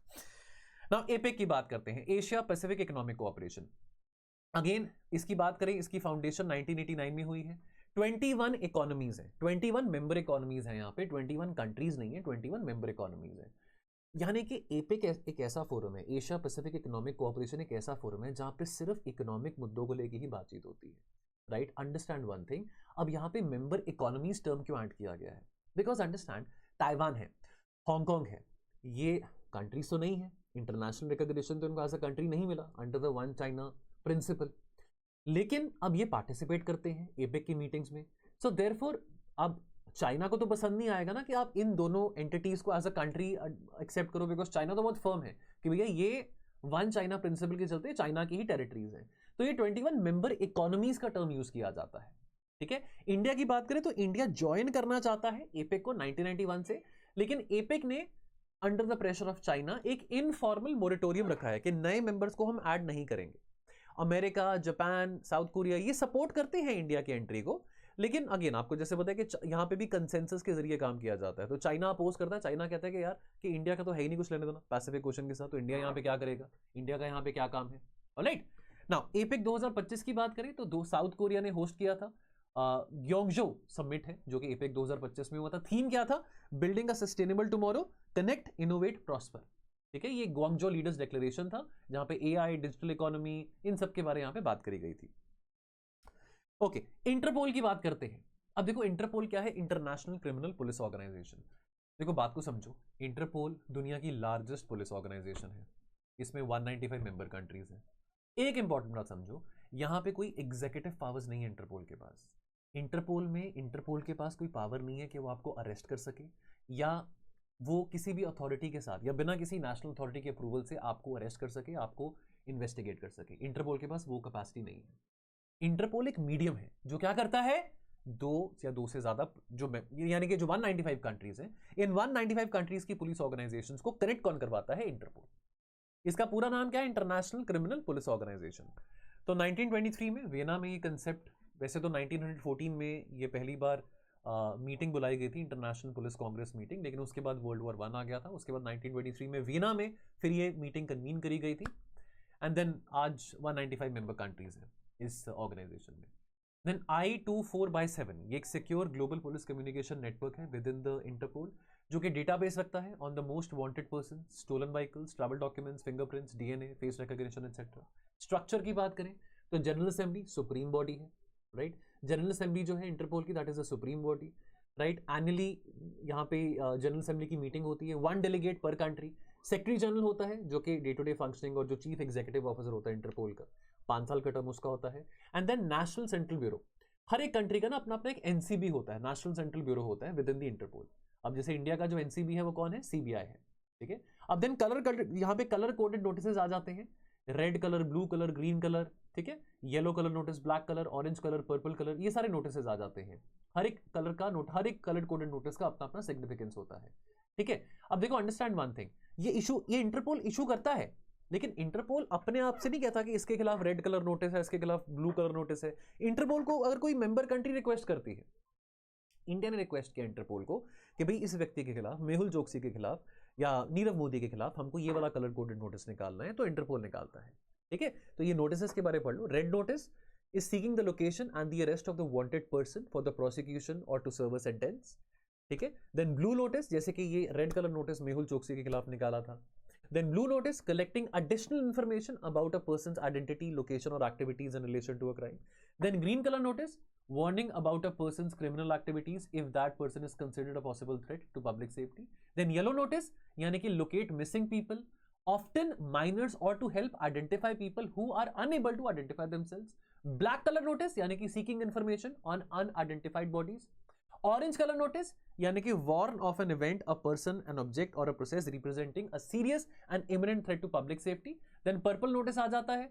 पर्पल नोटिस यानी कि provide information on the modus operandi, objects, devices and the concealment methods used by criminals. Then UN security council का स्पेशल नोटिस आ जाता है, अलर्ट दैट एन इंडिविजुअल या entity in subject to the UN security council sanctions, the UNSC sanctions, यानी कि वो travel ban हो, asset freezes हो, आर्म्स एम्बार्गो हो, तो यानी कि उस अगर किसी व्यक्ति के खिलाफ ऐसा कोई सैंक्शन यूएनएससी ने लगाया है तो उसके खिलाफ अलर्ट जारी करने के लिए यूएन सिक्योरिटी काउंसिल के द्वारा स्पेशल नोटिस निकाला जाता है, ठीक है जी। देन मोरक्को में 93rd जनरल असेंबली हुआ था नवंबर 2025 में। वहां पे एक नया फ्रेमवर्क अडॉप्ट किया था इंटरपोल ने, टुगेदर अगेंस्ट क्राइम। ये 2026 से लेके 2030 तक का फ्रेमवर्क है, और अगेन बहुत इंपॉर्टेंट यहाँ पे फ्रेमवर्क अडॉप्ट किया गया था। इंपॉर्टेंट थ्रेट्स जो कि इंटरपोल ने रिकॉग्नाइज करे हैं, जैसे कि transnational organize crime, scam centres, cyber crime, human trafficking, prostitution, ratification of UN convention against cyber crime. ये अगेन एक इंपॉर्टेंट एक एजेंडा है जो कि इंटरपोल ने काफी आगे परस्यू किया था। देन आगे बात करेंगे आईएमएफ के बारे। आईएमएफ, इसकी स्थापना अगेन ब्रेटन वुड्स कॉन्फ्रेंस का नतीजा था, आईएमएफ बना, ठीक है। आईएमएफ हो गया, वर्ल्ड बैंक बना, ये ब्रेटन वुड्स इंस्टीट्यूशन कहते हैं। वॉशिंगटन कंसेंसस के तौर पे इन दोनों को कहते हैं कि ये इंस्टीट्यूशंस बने, राइट। पर्पस क्या है? पर्पस है आईएमएफ का फाइनेंशियल स्टेबिलिटी, एडवाइस देना फाइनेंशियल स्टेबिलिटी के चलते, फाइनेंशियल स्टेबिलिटी देखना, right. Monetary cooperation, trade expansion, poverty reduction, right. Then 3 functions: policy advice, financial assistance and capacity development. Now unlike the development banks, this is not lending for specific project, जैसे कि world bank है, world bank पैसे land करता है for development purposes, ठीक है। जैसे कि आपने हाईवे बनाना है, कोई आपने रूरल इंफ्रास्ट्रक्चर में बनाना है, कोई विलेज इंफ्रास्ट्रक्चर के लिए आपको प्रोजेक्ट सैंक्शन करवाना है, तो आपको डेवलपमेंट बैंक्स डेवलपमेंट पर्पसेस के लिए पैसे देते हैं। आईएमएफ जो है ना, वो डेवलपमेंट पर्पसेस के लिए पैसे नहीं देता है, वो आपकी मैक्रो इकोनॉमिक स्टेबिलिटी के पर्पसेस के लिए आपको लोन्स देता है, ठीक है। नाउ वोटिंग, अब यहां पे बात की जाती है कि आईएमएफ में ना जो वोटिंग स्ट्रक्चर है, जो कोटा स्ट्रक्चर है, वो काफी ज्यादा अनइवन है। यानी कि जो बड़े देश हैं, जो ताकतवर देश हैं, उनके वोटिंग राइट ज्यादा हैं, उनके पास ज्यादा कोटाज है, और जो गरीब देश हैं, जिनकी इकोनॉमी इतनी बड़ी नहीं है, उनके पास कम से होता है, उनकी वोटिंग राइट्स और उनका जो कोटा सिस्टम है वो इतना फेवरेबल नहीं होता है। तो वोटिंग रिफ्लेक्ट करता है इकोनॉमिक साइज। जैसे कि यूएन में हर एक कंट्री को एक एक वोट मिलता है, यहां पे ऐसा नहीं होता। यहां पे फॉर एग्जांपल अमेरिका के पास ज्यादा वोटिंग राइट्स होंगे as compare to India, alright. India से भी कोई वीकर इकोनॉमी है, उसके कम वोटिंग राइट्स होंगे, अकॉर्डिंगली उनको कोटास एलोकेट किए जाएंगे। गवर्नेंस की बात करें तो board of governance highest body है, राइट, हाईएस्ट बॉडी है बोर्ड ऑफ गवर्नेंस। इसमें फाइनेंस मिनिस्टर्स आते हैं, सेंट्रल बैंक गवर्नर्स आते हैं, ये एनुअली मिलते हैं with the world bank. Executive board की बात करें 25 मेंबर्स हैं, वो 24 थे लेकिन एक्सपैंड करके 25 हो गए हैं। सब सहारन अफ्रीका की तरफ से भी एक सीट मिली है, that is why executive board में 25 मेंबर हो चुके हैं। तो एक मेंबर जो है वो अफ्रीका से, सब सहारन अफ्रीका से रिप्रेजेंटेड, ठीक है, ओके। तो ये नवंबर 2024 की बात है कि न्यू सीट फॉर सब सहारन अफ्रीका, जो कि इनहांस करता है अफ्रीका की रिप्रेजेंटेशन को भी आईएमएफ गवर्नेंस में, मच वेलकम रिफॉर्म की बात आती है। देन एसडीआर एंड कोटास, तो कोटास की बात करें, मेन फंडिंग सोर्स, ठीक है, which is denominated in the SDRs. अब एसडीआर आपको बताओ कि कोई करेंसी नहीं है अपने आप में, this is an international reserve asset, और एसडीआर को वैल्यू करने के लिए एक बास्केट ऑफ करेंसीज को एवरेज किया जाता है। बास्केट ऑफ करेंसीज में डॉलर आता है, यूरो आता है, चाइनीज युआन आता है, Chinese renminbi, Japanese yen and British pound, ये 5 करेंसीज आती है। ठीक है, देन आगे बात करेंगे ओपेक के बारे, ओपेक एंड ओपेक प्लस के बारे। देखिए OPEC oil producing exporting countries, 1960 में बना ओपेक। अब ओपेक में 5 फाउंडिंग मेंबर्स थे। कौन से थे? वेनेजुएला, ईरान, इराक, कुवैत और सऊदी अरेबिया। ठीक है, विकास करके एक एक्रोनिम है, आप इसको याद रख सकते हैं, VIIKAS। वैसे तो विक्सा या विकास ऐसे करके आप याद रख सकते हैं, यानी कि Venezuela, Iran, Iraq, Kuwait and Saudi Arabia, जैसे भी आप याद रखना चाहें। इसमें 12 मेंबर्स हैं। ठीक है, 12 मेंबर्स हैं। इसमें अंगोला भी एक मेंबर था, लेकिन Angola is no longer a member of OPEC and Angola को suspend, Angola departed in 2024। Then इसमें से कुछ कंट्रीज हैं, जैसे कि कतर की बात करें, कभी वो मेंबर था, बाद में एग्जिट हुआ, फिर आया, कतर हो गया, इंडोनेशिया हो गया, इक्वाडोर हो गया, कभी उन्होंने अपनी एंट्री करी ओपेक में, फिर बाद में एग्जिट कर दिया। तो मतलब ये चलता रहता था। ठीक है, ये पता हो कि कोई नया मेंबर ऐड करना है तो that needs agreement of the 3/4 of the existing members, यानी कि जो 12 मेंबर्स हैं इनमें से जो 3/4 ऑफ द एग्जिस्टिंग मेंबर्स का अप्रूवल चाहिए, जिसमें से ये 3/4 ऑफ द एग्जिस्टिंग मेंबर्स में से बहुत जरूरी है। देखो 3/4 ऑफ 12 क्या हुआ? 9। इन 9 में से 5 जो फाउंडिंग मेंबर्स हैं, उन 5 का प्रिंसिपल अप्रूवल होना बहुत जरूरी है। तो ये एक कंडीशन है for the addition of a new member in OPEC, आपको पता हो। ऑलराइट, देन नोटेबल, अच्छा प्रोडक्शन की बात करें, ओपेक इज रिस्पॉन्सिबल फॉर 30%। तो ओपेक कंट्रीज जो है वो 30% of world crude oil produce करती है। Saudi is the biggest single producer, 10 million barrels per day. Then OPEC plus बना 2016 में, जब ऑयल प्राइसेस क्रैश हुआ था, तब ओपेक प्लस एक और ग्रुपिंग बना जिसमें रशिया भी आ जाता है। और ओपेक प्लस दोनों मिला के कंबाइंड 40, यानी कि कंबाइंड ये जो कंट्रीज हैं 12 ओपेक की और 10 ओपेक प्लस की, कंबाइंड मिला के 40% of the global crude oil produce करते हैं, ये 22 कंट्रीज जो है। और इसमें रीसेंट एडिशन क्या हुआ था? ब्राजील का। ब्राजील ने 2025 में ब्राजील ने ओपेक प्लस को ज्वाइन किया था। ओके ओके, अब देखो ओपेक का एक बेसिक प्रिंसिपल क्या है। देखो ओपेक ये कहता है कि यार हमने पूरी बातों कर ली, लेकिन ओपेक का बेसिक प्रिंसिपल बता देता हूं, to unify the petroleum prices. देखो ओपेक देश ये कहते हैं कि देखो ऑयल हर जगह तो अवेलेबल है नहीं है, और जिन जिन कंट्रीज में ऑयल रिजर्व्स पाए जाते हैं तो वो countries significant amount of money invest करते हैं, कैपिटल इन्वेस्ट करते हैं उसके प्रोडक्शन के लिए, उसके एक्सट्रैक्शन के लिए, बाद में जाके आगे वो रिफाइनिंग होती है, एटसेट्रा एटसेट्रा। तो हमको एक फेयर प्राइस मिले उस ऑयल प्रोड्यूस का, उस ऑयल रिजर्व का, अगर वो लेवरेज है हमारे पास तो हमको वो फेयर प्राइस मिलना चाहिए। तो पर्पस होता है तो यूनिफाई, अदरवाइज बहुत वोलेटिलिटी बनी रहेगी कि कोई कंट्री कह रहा है कि मैं तो तेल इतने में बेचूंगा, कोई कह रहा है मैं इतने में बेचूंगा, राइट? तो ऐसा नहीं हो सकता ना। तो इस करके ताकि वो पेट्रोलियम प्राइसेस जो है, क्रूड ऑयल के जो प्राइसेस है वो यूनिफाई हो सके across the oil producing countries, उसको यूनिफाई करने के लिए ओपेक देशों ने ये बनाया, ये फोरम बनाया, और ये मेन मोटिव है अल्टीमेटली कि एक फेयर रिटर्न मिल सके टू द कंट्रीज जो कि ऑयल प्रोडक्शन में, ऑयल एक्सट्रैक्शन में इतना कैपिटल बहा रही है, इन्वेस्ट कर रही है। Then AIIB and NDB, Asian infrastructure investment bank and NDB, ये NDB को हम ब्रिक्स डेवलपमेंट बैंक भी कहते हैं। AIIB की बात करें, ये चाइना के द्वारा प्रपोज किया गया था। तो जब से ब्रिक्स का निर्माण हुआ ना, 2009 में बना ब्रिक, 2010 में बना ब्रिक्स। तो ये जो 2010s वाला एरा था ना, इस पूरे के पूरे एरा में, ये पूरे के पूरे 10 सालों में ना, चाइना, इंडिया ये बहुत ज़्यादा प्रमोट करते रहे आइडिया कि हम थोड़ा डाइवर्सिफाई करें, वॉशिंगटन कंसेंसस से थोड़ा अपने आप को डाइवर्सिफाई करें, दैट कि ये जो IMF है, वर्ल्ड बैंक है, यहाँ पे ज़्यादा से नहीं है डेवलपिंग कंट्रीज़ के लिए, लीस्ट डेवलपिंग कंट्रीज़ के लिए, इतना ज़्यादा उनको वहाँ पे राइट नहीं मिल रहा, इतना ज़्यादा उनको वहाँ पे से नहीं मिल रहा। So why not have alternative financial institution जहाँ पे डेवलपिंग और लीस्ट डेवलपिंग कंट्रीज़ को आवाज़ मिल सके। तो ये एशियन इंफ्रास्ट्रक्चर इन्वेस्टमेंट बैंक बना था। Again the purpose was to provide financing for development projects, financing because IMF जैसे आप जानते हैं डेवलपमेंट पर्पसेस के लिए नहीं देता पैसे, वो मैक्रो इकोनॉमिक स्टेबिलिटी एड्रेस करता है, डेवलपमेंट पर्पसेस के लिए वर्ल्ड बैंक देता है। तो अब ये जो AIIB है, इसका क्या मकसद है, इसका क्या मैंडेट है कि भाई जो डेवलपमेंट फाइनेंसिंग है, डेवलपमेंट फाइनेंसिंग के लिए पैसे लोन करना, पैसे लेंड आउट करना। अब इसमें बात समझो, इसमें जो कंट्रीज इन्वॉल्व हैं वो एशियन भी हैं और नॉन एशियन भी हैं, यानी कि यूरोपियन कंट्रीज भी हैं। सो फॉर एग्जांपल अगर मैं एशियन कंट्रीज की बात करूं तो जो टॉप मोस्ट कंट्रीब्यूटर है वो चाइना है, सेकंड नंबर पे इंडिया आता है। मैं अगर यूरोपियन कंट्रीज की बात करूं, टॉप मोस्ट कंट्रीब्यूटर जर्मनी है। तो 111 कंट्रीज है इसमें। Colombia is the latest 111th member बना है, ठीक है। शेयरिंग कैपिटल $100 बिलियन का था इसका, जनवरी 2016 में बना है, हेडक्वार्टर्स बीजिंग में है। इंडिया सेकंड लार्जेस्ट कंट्रीब्यूटर भी है और लार्जेस्ट बोरोवर भी है। इंडिया ने लगभग $6.7 बिलियन बोरो किए थे for development across various sectors like energy, water, transport etcetera. ये जो AIIB है परमानेंट ऑब्जर्वर है UNGA में, परमानेंट ऑब्जर्वर है यूनाइटेड नेशन जनरल असेंबली में, आपको ये पता हो, और एक तरह से चैलेंजर के तौर पे देखा जाता है to the world bank and the IMF। ठीक है, देन एनडीबी की बात करें, एनडीबी इसको ब्रिक्स बैंक भी कहते हैं, ब्रिक्स डेवलपमेंट बैंक भी कहते हैं। इसमें जो फाउंडिंग जो कंट्रीज थे वो ब्रिक्स कंट्रीज थे, BRICS not the expanded BRICS but BRIC वाला ब्रिक्स। अब तो 11 मेंबर्स है ना, लेकिन वो 5 कंट्रीज थी जिन्होंने हर किसी पांचों कंट्रीज ने बराबर का $10 बिलियन ईच कंट्रीब्यूट किया, यानी कि बना $50 billion initial subscription capital. Authorise capital $100 billion का था, लेकिन सब्सक्राइब कितना हुआ 50 बिलियन, यानी कि $10 बिलियन ईच हर एक ब्रिक्स मेंबर ने दिया। इक्वल वोटिंग राइट है, ईच कंट्री हैज 1 वोट, कोई इसमें वीटो वाली बात नहीं है, unlike the world bank, right. इसके पहले प्रेसिडेंट केवी कामत थे, और नए members Bangladesh, UAE, Uruguay, Egypt, Algeria, ये नए मेंबर्स हैं जो कि एनडीबी में आए हैं। ओके, देन बात करते हैं यूएन के बारे, यूनाइटेड नेशन के बारे में। एक और फुल डिटेल वीडियो बनाना चाहता हूं यूएन और उसकी एजेंसीज को लेके। I will make another detail video UN and it's agencies. तो ये 2 वीडियोस, एक indices reports and UN and it's agencies का डिटेल वीडियो आपको बहुत जल्द मिलेगा आने वाले टाइम में, राइट।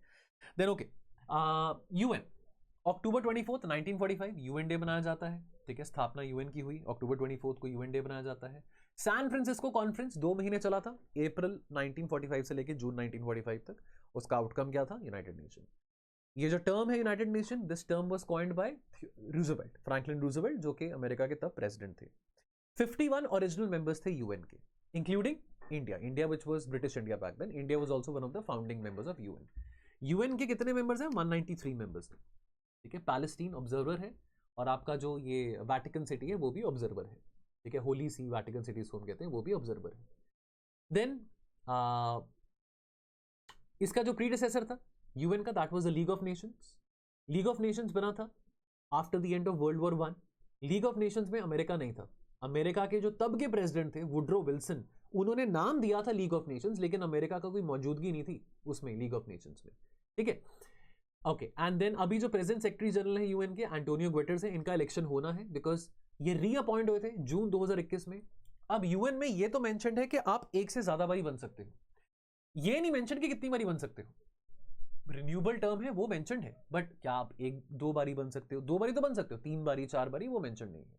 लेकिन अभी बहुत जल्द यूएन सेक्रेटरी जनरल के भी इलेक्शंस होने हैं। और क्या प्रोसेस है? This is appointed by the UNGA on the recommendation of the UNSC. 5 साल का रिन्यूएबल टर्म होता है सेक्रेटरी जनरल का। जो मेन जो सीईओ है इसके यूनाइटेड नेशन के, जो यूएन का मैंडेट अपहोल्ड करने का जो रिस्पॉन्सिबिलिटी है, वो किसके पास है? सेक्रेटरी जनरल के पास है। अब यहाँ पे 6 ऑर्गन्स आ जाती हैं यूएन की। जनरल असेंबली आ जाता है, जनरल असेंबली में 193 members, 1 country 1 vote, 2/3 majority vote चाहिए होती है फॉर इंपॉर्टेंट क्वेश्चंस, जैसे कि एनुअल सेशंस है, जैसे कोई किसी कंट्री को एडिशन करना है, या कुछ और लाइक किसी मेंबर को ऐड करना है, एटसेट्रा एटसेट्रा, या किसी कोई इंपॉर्टेंट फैसला लेना हो, उसके लिए यूएन की जो वोट होती है that is 2/3 of the majority. Annual session हर साल सितंबर में होता है। सिक्योरिटी काउंसिल में 15 मेंबर्स होते हैं, 5 परमानेंट मेंबर्स हैं, 10 नॉन परमानेंट मेंबर्स हैं। ठीक, जो नॉन परमानेंट मेंबर्स हैं वो 2 साल के लिए, मतलब वो 2 साल के लिए आते हैं, they are selected for 2 years. जैसे कि इंडिया 1 जनवरी 2021 से लेकर 31 दिसंबर 2022 तक, ये 2 साल के पीरियड तक इंडिया जो था, that was India was a non permanent member in the permanent member council. ठीक है, तो 5 ही परमानेंट मेंबर्स हैं, लेकिन 10 नॉन परमानेंट मेंबर्स, आपको ये पता हो। P5 के पास वीटो पावर होती है, वीटो पावर P5 के पास होती है, लेकिन जो 10 नॉन परमानेंट मेंबर्स हैं उनके पास वीटो पावर नहीं होती है, आपको ये पता हो। देन इकोसॉक, economic and social council, this is the heart and brain of UN. बहुत इंपॉर्टेंट ऑर्गन है इकोसॉक, इकोनॉमिक सोशल काउंसिल। इसमें 54 मेंबर्स हैं, और जितनी भी स्पेशलाइज्ड एजेंसीज हैं यूएन की, WHO, ILO, UNESCO, IMF, World Bank, food and agriculture organization, इन सभी एजेंसीज के साथ, ये जो स्पेशलाइज्ड एजेंसीज हैं यूएन की, इन सभी एजेंसीज के साथ कौन कोऑर्डिनेट करता है? इकोसॉक काउंसिल कोऑर्डिनेट करता है। देन आती है बात ट्रस्टीशिप काउंसिल की। देखो, trusteeship council on paper exist करता है, 1994 तक तो इसका फंक्शनल रोल भी था, लेकिन ये इसका कोई एक्टिव रोल नहीं है 1994 के बाद। ट्रस्टीशिप काउंसिल जो है ना, ट्रस्टीशिप काउंसिल का मेन मैंडेट क्या था कि जो नए जो टेरिटरीज या आइलैंड कंट्रीज जो, या कोई भी ऐसी टेरिटरी जो आज़ाद हुई है कॉलोनियल रूल से, उनको आपको ओवरसी करना है, आपको उनकी मदद करनी है कि वो अपने आप को सेल्फ गवर्निंग प्रोसेस तक लेके जा सके, राइट। अब जो लास्ट ऐसी टेरिटरी थी दैट वाज पलाऊ, उसके बाद कोई ऐसी टेरिटरी नहीं थी जो कि डीकॉलोनाइज हुई हो, एटसेट्रा एटसेट्रा। तो इस करके ट्रस्टीशिप काउंसिल का अभी कोई इफेक्टिव फंक्शनल रोल नहीं है।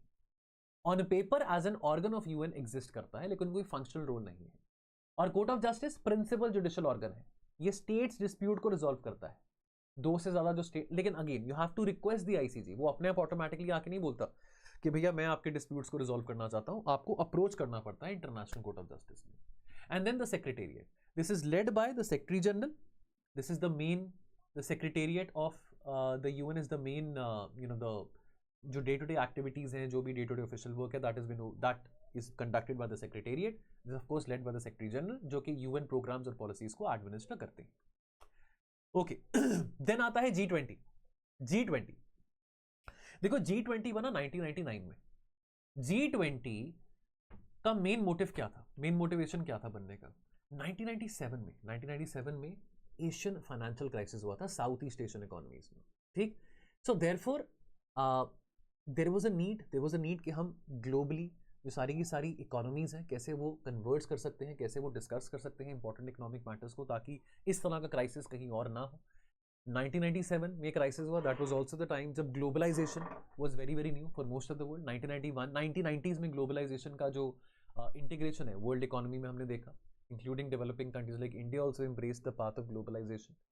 सो 1999 में बना पहला, यानी 1999 में G20 बना, पहला जो मीटिंग था 1999 में हुआ. और इनिशियली ये जो फोरम था G20, that was a forum only for discussions between the finance ministers.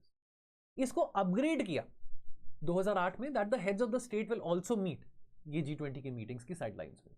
और एनुअल समिट्स हो रही है 2011 से, ठीक है. अभी इसमें लेटेस्ट क्या हुआ है, 2023 में जब इंडिया के पास प्रेसिडेंसी थी G20 की, तब अफ्रीकन यूनियन को भी G20 में इंक्लूड कर लिया गया है.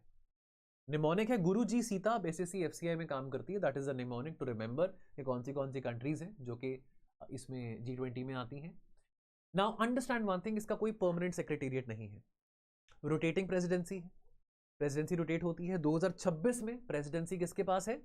अमेरिका के पास है. ट्रॉयका होता है, ट्रॉयका में यानी कि previous plus current plus incoming presidency. और दो इंपॉर्टेंट ट्रैक्स होते हैं G20 के, एक फाइनेंस ट्रैक होता है, एक शर्पा ट्रैक होता है, ठीक है. Finance track, Sherpa track. Sherpa track जो होता है ना, यहां पे बेसिकली जो एजेंडा है ना, जो एजेंडा है G20 की मीटिंग्स में जो डिस्कस होने वाला है, तो हर एक कंट्री ना अपनी अपनी तरफ से एक शर्पा अपॉइंट करते हैं. यानी कि यहाँ पे जो भी डिप्लोमेटिक प्रोसेस इन्वॉल्व होता है, जो भी एजेंडा आगे पुश करना है, जो भी एजेंडा को लेके बातचीत करनी है, G20 का जो एजेंडा है, that is been pursued and mobilised through the sherpa track, ठीक है. और फाइनेंस ट्रैक होता है, alright, finance track that is led by the finance ministers and the central bank governors. तो ट्रॉयका क्या था? ब्राजील के पास 2024 में G20 की प्रेसिडेंसी थी, 2025 में साउथ अफ्रीका के पास थी, और अमेरिका के पास 2026 में. तो G20 समिट 2025 क्या क्या टेकअवेज थे? बहुत हिस्टोरिक था, पहली बार था कि G20 का मीटिंग अफ्रीकन सॉइल पे हुआ है. Ubuntu philosophy, I am because we are, ये जैसे वसुदेव कुटुंबकम की बात होती है, वैसे यहाँ पे उबुंटू फिलॉसफी है अफ्रीकन कॉन्टिनेंट के लिए. I am because we are, again जो कि interconnectedness and togetherness of humanity and community को सिंबलाइज करता है. अमेरिकन एब्सेंस, ट्रंप ने बॉयकॉट किया. ट्रंप ने कहा कि भैया साउथ अफ्रीका जेनोसाइड कर रहा है against the white south African. एक कानून है, एक कानून जो कि साउथ अफ्रीका ने शुरू किया था, that was related to the land acquisition in South Africa. तो अपेरेंटली अब इस कानून को लेकर कई कंट्रोवर्सी भी चली है. तो मीडिया में ये पिक्चर पोर्ट्रे करी गई है कि साउथ अफ्रीका की जो सरकार है वो वाइट साउथ अफ्रीकन के खिलाफ काफी जुल्म कर रही है, अत्याचार कर रही है. So again that is not totally correct, but that was one reason that Donald Trump give this meeting a skip, right. Climate finance, इस बात को इंग्रेन करा गया that look that the need to move towards the green energy transition and also the responsibility by the developed economies towards the developing economies that cannot be in billions of dollars, that has to be in trillions of dollars. तो developing countries को कम से कम $6 trillion की requirement है before 2030 for meeting their NDCs. IMF seat welcomed the creation of the 25th IMF Executive Board. Of course, the 25th seat was for the Sub-Saharan African region. Then debt sustainability, reaffirming the G20 common framework for debt treatments. Supported debt for climate swaps and liability management operations. Then Mission 300, World Bank plus African Development Bank. यानी कि इनका mandate है to connect 300 million Africans with the funding from World Bank and African Development Bank, connecting 300 यानी कि 30 crore Africans to electricity by 2030. All right, and triple the global renewable capacity by 2030. Then G20 का critical minerals framework की यहाँ पे बात करी गई है, जो कि वॉलंटरली है, नॉन बाइंडिंग ब्लूप्रिंट है, ताकि sustainable critical mineral value chains बनाई जा सके. Food security, 720 million people experienced hunger in 2024, and sizable amount of them were from Africa. Because let me tell you that within Africa, you have the Sahel region, you have the Central African region, you have so many countries in Africa जहाँ पे civil war चल रहा है, military takeover चल रहा है, जहाँ पे military rule चल रहा है, जिसके कारण कई सारे लोग displaced हैं, कई सारे लोगों के पास जगह नहीं है रहने के लिए, they are dying because of hunger, striving because of hunger, and all these things are happening. All right. Then youth and gender की बात करें, Nelson Mandela Bay target reducing the NEET youth by 5% by 2030, right? Then यहाँ पे Brisbane 8th Winnie goal की बात करी गई है, reduce the gender labor force gap by 25% by 2030, reduce the undisputed wage gap between men and women by 15% by 2035. And then यहाँ पे UNSC reform की भी बात करी गई है, because within the sidelines of G20, IBSA, India, Brazil, south Africa, ये एक फोरम है। इस फोरम को अगेन मोदी जी ने यहाँ पे मोबिलाइज करते कहा कि बहुत जरूरी है कि यूएनएससी को एक्सपैंड किया जाए।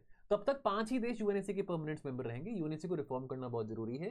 This is no longer optional but very very important, very very essential. Alright, then यहाँ पे इंडिया ने प्रपोजल्स क्या दिए G20 पे इन 2025। हमने यहाँ पे G20 initiative on countering the drug and terror nexus को बढ़ावा दिया to weaken the drug terror economy. Then G20 Africa Skills Multiplier, यानी कि training more than 1 million certified trainers in Africa over 10 years, the coming 10 years. Then AI Compact, Global Compact on AI, Human Oversight, Safety by Design, Ethical AI की बात हमने यहाँ पे करी. Then on the sidelines of the G20 2025, ACITI Partnership, which is Australia, Canada, India के बीच में Technology and Innovation Partnership for Critical Minerals, Green Energy, Artificial Intelligence, etc. ठीक है। एंड देन बाकी प्रपोजल जैसे कि G20 global health care response team, global traditional knowledge repository, open satellite data partnership etcetera.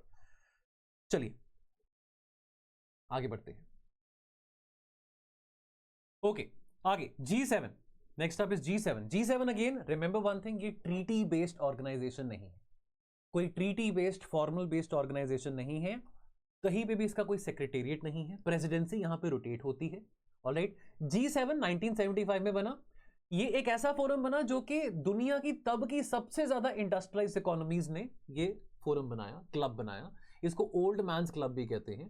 Canada, France, Germany, Italy, Japan, UK, USA, ये 7 countries हैं। Plus जो European union है वो नॉन इन्यूमरेटेड मेंबर है। वो क्या है? नॉन इन्यूमरेटेड मेंबर है। तो यहां पे इकोनॉमिक इश्यूज, अंतरराष्ट्रीय इकोनॉमिक इश्यूज तो डिस्कस कर ही जाते हैं, लेकिन पिछले कुछ सालों में हम देख रहे हैं कि यहां पे apart from the economic issues, geopolitical crisis, renewable energy, corridors, connectivity corridors, ये सब भी डिस्कस करे जाते हैं। ऑलराइट, फॉर एग्जांपल जैसे कि मैं बात करूं, अफ्रीका में एक लोबीतो कॉरिडोर है जो कि अटलांटिक ओशन को इंडियन ओशन के साथ कनेक्ट करता है। एंगोला में एक पोर्ट है, लोबीतो पोर्ट, वहां से लेके crossing cross the central African countries जाता है all the way to Kenya and Tanzania. तो यानी कि ऐसे कुछ कॉरिडोर्स हैं, कुछ ऐसे कनेक्टिविटी कॉरिडोर्स हैं जिसको G7 देश फाइनेंस कर रहे हैं, सपोर्ट कर रहे हैं as a counter to the China's ambitious BRI। अब इसमें ना G7 में कोई बाइंडिंग फैसले नहीं होते, कोई बाइंडिंग डिसीजंस नहीं होते हैं, और यहां पे प्रेसिडेंसी, मैं फिर रिपीट कर रहा हूं, रोटेट करती है। 1998 में G7 में एक और कंट्री ऐड होती है, रशिया, और ये बनता है G8। लेकिन रशिया को सस्पेंड कर दिया। Russia was suspended in 2014 after the Crimean annexation, and this again came back to be the G7। Alright, okay, now outreach sessions के बारे में समझो। अब एक टर्म होता है आउटरीच सेशंस। जैसे इंडिया को इनवाइट किया जाता है, India is not a member of the G7, but India को on the sidelines of the outreach sessions invite किया जाता है। ये आउटरीच सेशंस ना साइड मीटिंग्स होती हैं which are held during the G7 summits, जहां पे leaders of the invited non-G7 countries or regional organizations or international bodies, they join the G7 leaders to address specific global challenges. Why? देखो, G7 advanced economies है जो कि only about like minuscule percentage of the world's countries, but outreach क्या ensure करता है कि जो global south के जो पर्सपेक्टिव्स हैं, जो ग्लोबल साउथ में से कंट्रीज हैं, इमर्जिंग इकोनॉमीज हैं, कॉन्फ्लिक्ट प्रोन रीजन्स हैं, उनकी आवाज भी इन आउटरीच सेशंस के जरिए आ सके। And this makes all the more G7 more legitimate and inclusive. Alright, now who decides? The G7 presidency, the host country, decides which countries to be invited for the outreach और not. Alright, अब जैसे India from the last 3 years repetitively invite किया जा रहा है as an outreach session पे, as a guest to the G7। Now again that depends upon the host country. Alright, and significance, ये diplomatic leverage provide करता है invited countries को। And on the sidelines of the outreach sessions bilateral meetings भी होती हैं। जैसे कि जो G7 कंट्रीज हैं, they also engage bilaterally with the countries invited as well, alright. और इंडिया ने हमेशा आउटरीच सेशंस को लेवरेज करा है to advance the interest and the priorities of the global south. G7 summit 2025 में कनाडा में हुआ था। ये तब की बात है, कनाडा में तब हुआ था जब ऑपरेशन मिडनाइट हैमर और ऑपरेशन राइजिंग लायन ईरान में चल रहा था, ऑलराइट। और इजराइल ईरान के बीच में कॉन्फ्लिक्ट तब अपने 5वें दिन में था। और ये 50th एनिवर्सरी था। 1975 में G7 बना, 2025 में 50वीं सालगिरह थी, 50th गोल्डन जुबली थी G7 की, 50th anniversary of G7।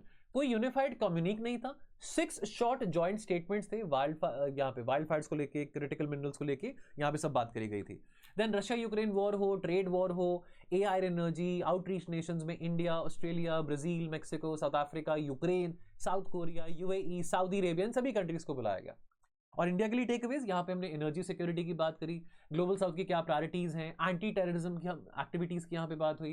And then India Canada के बीच में भी हमने देखा कि थोड़ा रिलेशन में सुधार हुआ, बिकॉज कनाडा में नए प्राइम मिनिस्टर आए थे, जस्टिन ट्रूडो, और इंडिया के बीच में काफी तब एक किस्म से कॉन्फ्लिक्ट चल रहा था, काफी पॉलिटिकल टारगेटिंग चल रही थी। लेकिन there is a new government in Canada, और जब ये मीटिंग कनाडा में हो तब also there was a new government, a new prime minister, and therefore that also saw good relations between India and Canada also being warmed up on the outline of this G7 session. Then बात आती है BRICS की। अब देखो BRICS के बारे में समझो, ब्रिक्स एक बहुत पॉपुलर थीम है ना, यूपीएससी इसके बारे में पूछता है। देखो ब्रिक्स में क्या है, देखो ब्रिक्स एक टर्म है जो कि गोल्डमैन सैक के इकोनॉमिस्ट जिम ओनील के द्वारा कॉइन करा गया था, ठीक है। अब अंडरस्टैंड वन थिंग, पहला ब्रिक मीटिंग हुआ है रशिया में जून 2009 में, लेकिन जो पहला ब्रिक्स मीटिंग हुआ है वो हुआ है 2000, जो यानी कि ब्रिक्स बना है 2011 में, ऑलराइट। और इसका फर्दर एक्सपेंशन 2023 में हुआ है, जब नए और मेंबर्स ऐड करे गए हैं ना। Brazil, Russia, India, China, south Africa के अलावा Saudi, Egypt, UAE, Ethiopia, Iran और इंडोनेशिया जनवरी 2025 में आया है। ये 6 नए मेंबर्स हैं जो कि ब्रिक्स में आए हैं। ब्रिक्स की वेबसाइट दिखाता है कि Saudi is the member of BRICS, alright. Now presidency यहां पे रोटेट करती है as per the acronym letters. यहां पे अगेन प्रेसिडेंसी किसी एक कंट्री के पास नहीं है, ब्रिक्स का कोई चार्टर नहीं है, ब्रिक्स का कोई सेक्रेटेरिएट नहीं है, कोई फॉर्मल ट्रीटी बेस्ड ऑर्गेनाइजेशन नहीं है। अब ये ब्रिक्स, ये मतलब 2001 की बात है। ये जो इकोनॉमिस्ट थे जिम ओनील, उन्होंने ये कहा था कि ये जो ब्राजील, रशिया, इंडिया, चाइना है ना, साउथ अफ्रीका, ये जो 4-5 देश हैं, ये ग्लोबल साउथ के जो कंट्रीज हैं, चलो रशिया तो ग्लोबल साउथ में नहीं आता, बट ये जो कंट्रीज है, डेवलपिंग कंट्रीज हैं, ये चैलेंज रखते, ये पोटेंशियल रखते हैं कि ये अमेरिकन लेड वर्ल्ड ऑर्डर और अमेरिकन लेड फाइनेंशियल ऑर्डर को चैलेंज कर सके 21वीं सदी में। तो इस सपने के आधार पे, इस बुनियाद पे ब्रिक्स बना था। लेकिन अगेन ब्रिक्स, चलो इसके बारे में हम मेंस में बात करेंगे कि ब्रिक्स का रेलेवेंस क्या है, ब्रिक्स कितना डिवाइडेड है, कितना कोहेसिव है, इसके बारे में अभी तो क्या बात करनी। लेकिन विद इन द ब्रिक्स कुछ ऐसे कैटेगरीज हैं। एक तो ब्रिक्स मेंबर्स हो गए, 11 ब्रिक्स मेंबर्स हैं। देन पार्टनर कंट्रीज एक नया कॉन्सेप्ट है जो कि ना रशिया में 2024 में काजान समिट हुआ था। तो ये पार्टनर कंट्रीज ना एक कॉन्सेप्ट है जिसमें ये तय किया जाता है कि कुछ कंट्रीज को हम इनवाइट करेंगे अपने ब्रिक्स की मीटिंग्स पे, वो ब्रिक्स की मीटिंग अटेंड करें, ब्रिक्स के सेशंस को देखें, एज गुड एज जैसे कि ब्रिक्स के मेंबर्स देखते हैं। They will be like in a live in relation with us, not married but they are living with us, in the sense कि ये जो पार्टनर कंट्रीज हैं, दे आर विटनेसिंग ब्रिक्स के sessions, being a part of the BRICS meetings, but they are not active members, they are participating as good as members but they are not active members। उनको voting वगैरह का उनका कोई right नहीं है, but बाकी सब ब्रिक्स की जो मीटिंग्स में जो भी एजेंडाज हैं, डिस्कशन हो रहे हैं, उसमें वो पार्टिसिपेट कर सकते हैं, देख सकते हैं, ऑब्जर्व कर सकते हैं। यानी कि ये जो पार्टनर कंट्रीज वाला कॉन्सेप्ट है, this goes beyond observer, this is not just observer, this is like okay when you are ready to be a member of BRICS, we are more than welcome to embrace you. So BRICS ना पहले बहुत selective था, 5 countries थी। BRICS में कहा जा रहा है कि भाई चाइना कह रहा है कि हम ग्लोबल साउथ की बात करते हैं, so let's make BRICS more expansive, BRICS को और ज्यादा एक्सपैंड करते हैं, और मेंबर्स लेके आते हैं ताकि और लोग जुड़े, ग्लोबल साउथ में से कंट्रीज जुड़े। अब बात यहां पे आती है कि ब्रिक्स क्या वो एक टॉकिंग शॉप से टॉकिंग मॉल बन चुका है। अगेन ये थोड़ा मेंस स्पेसिफिक टॉपिक आता है, इसको हम डिस्कस करेंगे बाद में जाके। देन ब्रिक्स आउटरीच, ये एक ऐसा प्लेटफॉर्म है, ये लॉन्च करा गया था साउथ अफ्रीका के द्वारा। ये एक मीटिंग है between the BRICS members and the countries from the geographic region of the host country, alright. अब उनको इनवाइट, फॉर एग्जांपल जैसे अब इंडिया में ब्रिक्स है, इंडिया में ब्रिक्स की प्रेसिडेंसी 2026 में है, तो जो ज्योग्राफिक रीजन है इंडिया का, साउथ एशियन रीजन है, इंडियन ओशन रीजन है, तो अगर इंडिया किसी ऐसी कंट्री को इन्वाइट करे एज अ गेस्ट जो कि इंडिया के ज्योग्राफिक रीजन में से आता है, तो वो कर सकते हैं, ऑलराइट। फॉर एग्जाम्पल जब साउथ अफ्रीका ने होस्ट किया था ब्रिक्स का मीटिंग, तब अफ्रीकन कंट्रीज को इन्वाइट किया गया था, चाहे वो मेंबर्स थे ब्रिक्स के नहीं थे, इन्वाइट करा गया था एज अ गेस्ट। देन एक और कंसेप्ट है ब्रिक्स प्लस। ये चाइना ने ये ब्रिक्स प्लस का कंसेप्ट 2017 में लॉन्च किया था, यानी कि जब ब्रिक्स के मेंबर्स मिलते हैं, जब उनकी मीटिंग होती है, तो जो होस्ट कंट्री है ना, जो होस्ट कंट्री है जो कि प्रिसाइड कर रही है ब्रिक्स को, वो not only the geographic region but beyond the geographic region अगर किसी कंट्री को इन्वाइट करना चाहे, फॉर एग्जाम्पल मान लीजिए कि इंडिया के पास प्रेसिडेंसी है, अब let's say hypothetically India Argentina को इन्वाइट करता है, तो इंडिया जो अर्जेंटीना है वो इंडिया के रीजन में तो नहीं आता, आउटसाइड द रीजन आता है। तो ब्रिक्स प्लस मींस कि किसी को भी even outside the geographic region किसी को इन्वाइट करना तो वो किया जा सकता है, कर सकते हो। तो ये ब्रिक्स प्लस की बात आ गई। Then BRICS India presidency 2026 theme and logo, ठीक है। जो थीम है ब्रिक्स इंडिया प्रेसिडेंसी का, वो थीम क्या है? Building for resilience, innovation, cooperation and sustainability, BRICS। Alright, ये उसका थीम है, humanity first, people centric approach. And even this theme and logo was launched by our honorable external affairs minister Jaishankar ji Makar Sankranti के occasion में। लोगो depict करता है India का national flower lotus, centre में आता है नमस्ते। अगर आप लोगो देखेंगे इसको नमस्ते आता है, नमस्ते गेस्चर, विच मीन्स कि हम वार्मली सबको वेलकम कर रहे हैं।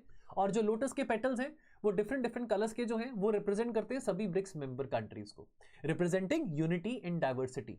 Alright, okay. Now tagline building for resilience, innovation, cooperation and sustainability. Significance, India का चौथा बार ये ब्रिक्स चेयरमैनशिप है। 2026 also marks the idea of the inception of the BRICS, the idea of the BRICS. हालांकि मतलब ब्रिक्स अभी मतलब उसको 20 साल नहीं हुए, but the idea of BRICS 2006 में प्रपोज किया गया था। Alright, okay. 16th BRICS summit Kazan में हुआ, रशिया में। Alright, then 17th BRICS summit Rio de Janeiro, South America में हुआ, ब्राजील में। And then 18th BRICS summit India में, अपकमिंग इंडिया में। इसकी थीम्स क्या है यहाँ पे मेंशन करी गई है, पढ़ लेना एक बार, ठीक है। 2025 और 26 की थीम्स पढ़ लेना, पूछी जाती हैं। पिछले साल ब्रिक्स का क्वेश्चन आया था, ब्रिक्स SCO काफी आता रहता है, तो प्लीज इसकी थीम्स के बारे में पढ़ लेना। Then GPAI and AI action summit. देखिए, global partnership on artificial intelligence, June 2020 में इसको पहली बार होस्ट किया गया था OECD कंट्रीज के द्वारा। अब ये जो AI एक्शन समिट 2026 में हुआ है, 2025 में हो, उसके बैकड्रॉप में GPAI के बारे में समझ लीजिए, ठीक है। अब देखिए, GPAI global partnership on artificial intelligence के तहत AI safety summits, AI action summit हुए हैं। जैसे कि AI सेफ्टी समिट 2023 में हुआ था, ब्लेकले पार्क डिक्लेरेशन यूके में। AI सियोल समिट, ये आपका साउथ कोरिया में हुआ था, साउथ कोरिया का कैपिटल है सियोल, 2024 में। AI एक्शन समिट पेरिस में हुआ था 2025 में, फ्रांस और इंडिया ने को होस्ट किया था। और AI इम्पैक्ट समिट ये जो 2026 में हुआ है, इंडिया में हुआ है, न्यू दिल्ली में हुआ है, गलगोटिया यूनिवर्सिटी, इससे आप याद रखेंगे AI एक्शन समिट 2026 को। And this was hosted by India under the India AI mission plus along with ministry of electronics and information technology as well. Alright, now अब यहाँ पे इंपॉर्टेंट आउटकम्स क्या थे? New Delhi declaration on AI 88 plus countries ने और international organisation ने adopt करा। Notably America और China both the signed. America ने 2025 में Paris declaration of the AI summit नहीं साइन किया था, पर यहाँ पे एक शिफ्ट देखने को मिल रहा है कि अमेरिका ने यहाँ पे सपोर्ट किया इंडिया के एजेंडा को, क्योंकि फोकस यहाँ पे था कि AI को लेवरेज करें, AI को डेमोक्रेटाइज करें और ह्यूमन सेंट्रिक AI टेक्नोलॉजीज बनाएं जो कि ट्रस्टेड हैं, और AI कैसे डेवलपमेंट प्रायोरिटीज में हेल्प कर सकता है, गवर्नेंस में, डेवलपमेंट पर्सपेक्टिव्स में। PACS silica initiative, India again इस पैक्स सिलिका इनिशिएटिव में एक इंपॉर्टेंट मेंबर बना। पहले ये जो इनिशिएटिव है ये अमेरिकन लेड है, यहाँ पे गलती से इंडिया लेड लिखा हुआ है, ये USA लेड है, इसमें चेंज कर लेना, USA लेड है ये। इसमें इस इनिशिएटिव में अगेन इंडिया को पहले इंक्लूड नहीं करा गया था, इसमें इंडिया को बाद में इंक्लूड करा गया। ऑलराइट, अगेन यहाँ पे अगेन वो कंट्रीज हैं जो कि क्रिटिकल मिनरल सप्लाई चेन्स का एक इंपॉर्टेंट कंपोनेंट बनाते हैं, जहां पे इलेक्ट्रॉनिक मैन्युफैक्चरिंग है, सेमीकंडक्टर मैन्युफैक्चरिंग है। हमारे यहाँ पे इतना नहीं है of course as compare to Japan और as compare to Netherlands, but again potential है, हमारे पास टैलेंट है, हमारे पास पोटेंशियल है। पहले अमेरिका ने पैक्स सिलिका इनिशिएटिव में इंडिया को इंक्लूड नहीं किया था, लेकिन अभी इंडिया को इसमें इंक्लूड करा गया, शामिल करा गया है। Then Manav framework, not Anav framework but Manav framework, यहाँ पे मिसस्पेल हो गया, मानव फ्रेमवर्क। अगेन जो मानव फ्रेमवर्क है बात करता है कि AI को मोरालिटी के आधार पे, मोरालिटी और एक्सेसिबिलिटी के आधार पे कैसे हम AI का इस्तेमाल कर सकते हैं। ऑलराइट, तो ये कुछ इंपॉर्टेंट टेकअवेज है AI एक्शन समिट में। देन आगे बढ़ते हैं, मल्टीलेटरल एक्सपोर्ट कंट्रोल रेजिम्स की बात करते हैं। देखो, मल्टीलेटरल एक्सपोर्ट कंट्रोल रेजिम्स में ये आपके पास ये चार रेजिम्स के बारे में पढ़ लो। जैंगर कमेटी के बारे में ना भी पता होगा, दिक्कत वाली बात नहीं है। MTCR Australia group, Wassenaar arrangement, NSG. पांचवा जो है वो हम एनपीटी के बारे में बात करेंगे इसके बारे, ठीक है। अंडरस्टैंड वन थिंग, एमटीसी में, एमटीसीआर में 1987 में फाउंड हुआ था, इंडिया मेंबर है 2016 से। ऑस्ट्रेलिया ग्रुप 1985 में बना था, इंडिया मेंबर है इसका। वासेनार अरेंजमेंट 1996 में बना था, इंडिया भी इसका मेंबर है। एनएसजी में इंडिया मेंबर नहीं है, एनएसजी में इंडिया की एंट्री बैंड है, चाइना बैन करती है। चाइना कहती है कि जब तक, क्योंकि एनएसजी में कंडीशन है कि जब तक आप एनपीटी के मेंबर नहीं हो, एनपीटी के सिग्नेटरी मेंबर नहीं हो, तब तक आप इसके नहीं बन सकते हो। तो चाइना इस बात को लेके काफी अटल है कि भैया इंडिया को हम एंट्री नहीं देंगे, अगर इंडिया को देनी तो फिर पाकिस्तान को भी देंगे, चाइना ये बात कहता है। MTCR missile technology control regime, तो बेसिकली ये मिसाइल्स यानी कि कैपिंग करता है कि missiles capable of delivering weapons of mass destruction, यानी कि वो कैटेगरी जिनका रेंज 300 किलोमीटर से कम हो और पेलोड लेस देन 500 केजी हो, तो इन्हीं मिसाइल्स को एक्सपोर्ट किया जा सकता है। तो अगर आप इसके मेंबर हो तो आप इन मिसाइल्स को एक्सपोर्ट कर सकते हो। फॉर एग्जांपल जैसे इंडिया है जो ब्रह्मोस मिसाइल को एक्सपोर्ट करती है इंडिया, उसकी रेंज कितनी है, that is less than 300 kilometre. Capability हमारे पास ब्रह्मोस मिसाइल की 800 किलोमीटर की भी बन रही है, लेकिन हम एक्सपोर्ट 300 किलोमीटर की रेंज का कर सकते हैं, being a part of the MTCR regime. Then Australia group, यहां पे फोकस किया जाता है केमिकल एंड बायोलॉजिकल वेपन्स के ऊपर। 42 मेंबर्स हैं प्लस ईयू, फैसिलिटेट करते हैं compliance with the chemical weapon convention and the biological weapon convention. Then Wassenaar arrangement, ये conventional weapons plus dual use goods. For example जैसे हम यूरेनियम की बात करें, अब देखिए न्यूक्लियर एनर्जी का डुअल यूज है, यूरेनियम का डुअल यूज है, सिविलियन पर्पसेस के लिए, डिस्ट्रक्टिव पर्पसेस के लिए। अब अगेन इसमें वासेनार अरेंजमेंट में ये डुअल यूज गुड्स का जो एक्सपोर्ट है वो कंट्रोल किया जाता है वासेनार अरेंजमेंट के चलते। इंडिया इसका Wassenaar arrangement, India is a member of the Wassenaar arrangement, और India being a member of the Wassenaar arrangement, ये ऑल्सो इंडिया के क्रेडेंशियल्स को और इंडिया के कॉन्टेंडरशिप को और मजबूत करता है for getting entry into the nuclear supply group as well. And NSG, China, India is not a member as I told you, China इस बिड को ब्लॉक कर रहा है काफी टाइम से। एंड इंडिया को अगर न्यूक्लियर सप्लाई ग्रुप में एंट्री मिलती है तो इंडिया को इंपॉर्टेंटली न्यूक्लियर मटेरियल, यूरेनियम मिल सकता है फ्रॉम ऑल दीज कंट्रीज जो कि न्यूक्लियर सप्लाई करती हैं।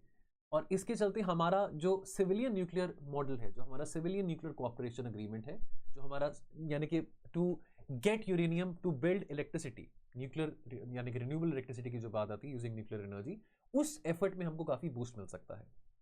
But for that to happen we need to be a member of the NSG. हमारे बायलेटरल तो अग्रीमेंट्स कई सारे कंट्रीज के साथ हैं, कनाडा के साथ हैं, कजाकिस्तान के साथ हैं, जापान के साथ हैं, to get uranium supplies, but getting an entry into the NSG would make things very very smooth for us. We have got a waiver from America once, जब इंडिया अमेरिका की nuclear deal sign हुई थी 2007-8 में, तब मनमोहन सिंह जी और George Bush तब America और India और अमेरिका के respective like prime minister and president थे, उस टाइम की बात है। हमको वेवर मिला था और उसी वेवर के कारण हमको न्यूक्लियर मटेरियल मिला, जिसके कारण हमने अपना सिविलियन न्यूक्लियर जो मॉडल है वो बिल्डअप करा है। But we have been bidding to get a seat into energy from to get a seat into the energy from a long time. Okay, अब आपको ये पता हो कि चाइना इज अब ये इनमें से कोई भी लीगली बाइंडिंग नहीं है, ये सारे के सारे, ये इंपॉर्टेंट बात है यहाँ पे नोट करने के लिए। China is not N MTCR और वासेनार अरेंजमेंट, ठीक है।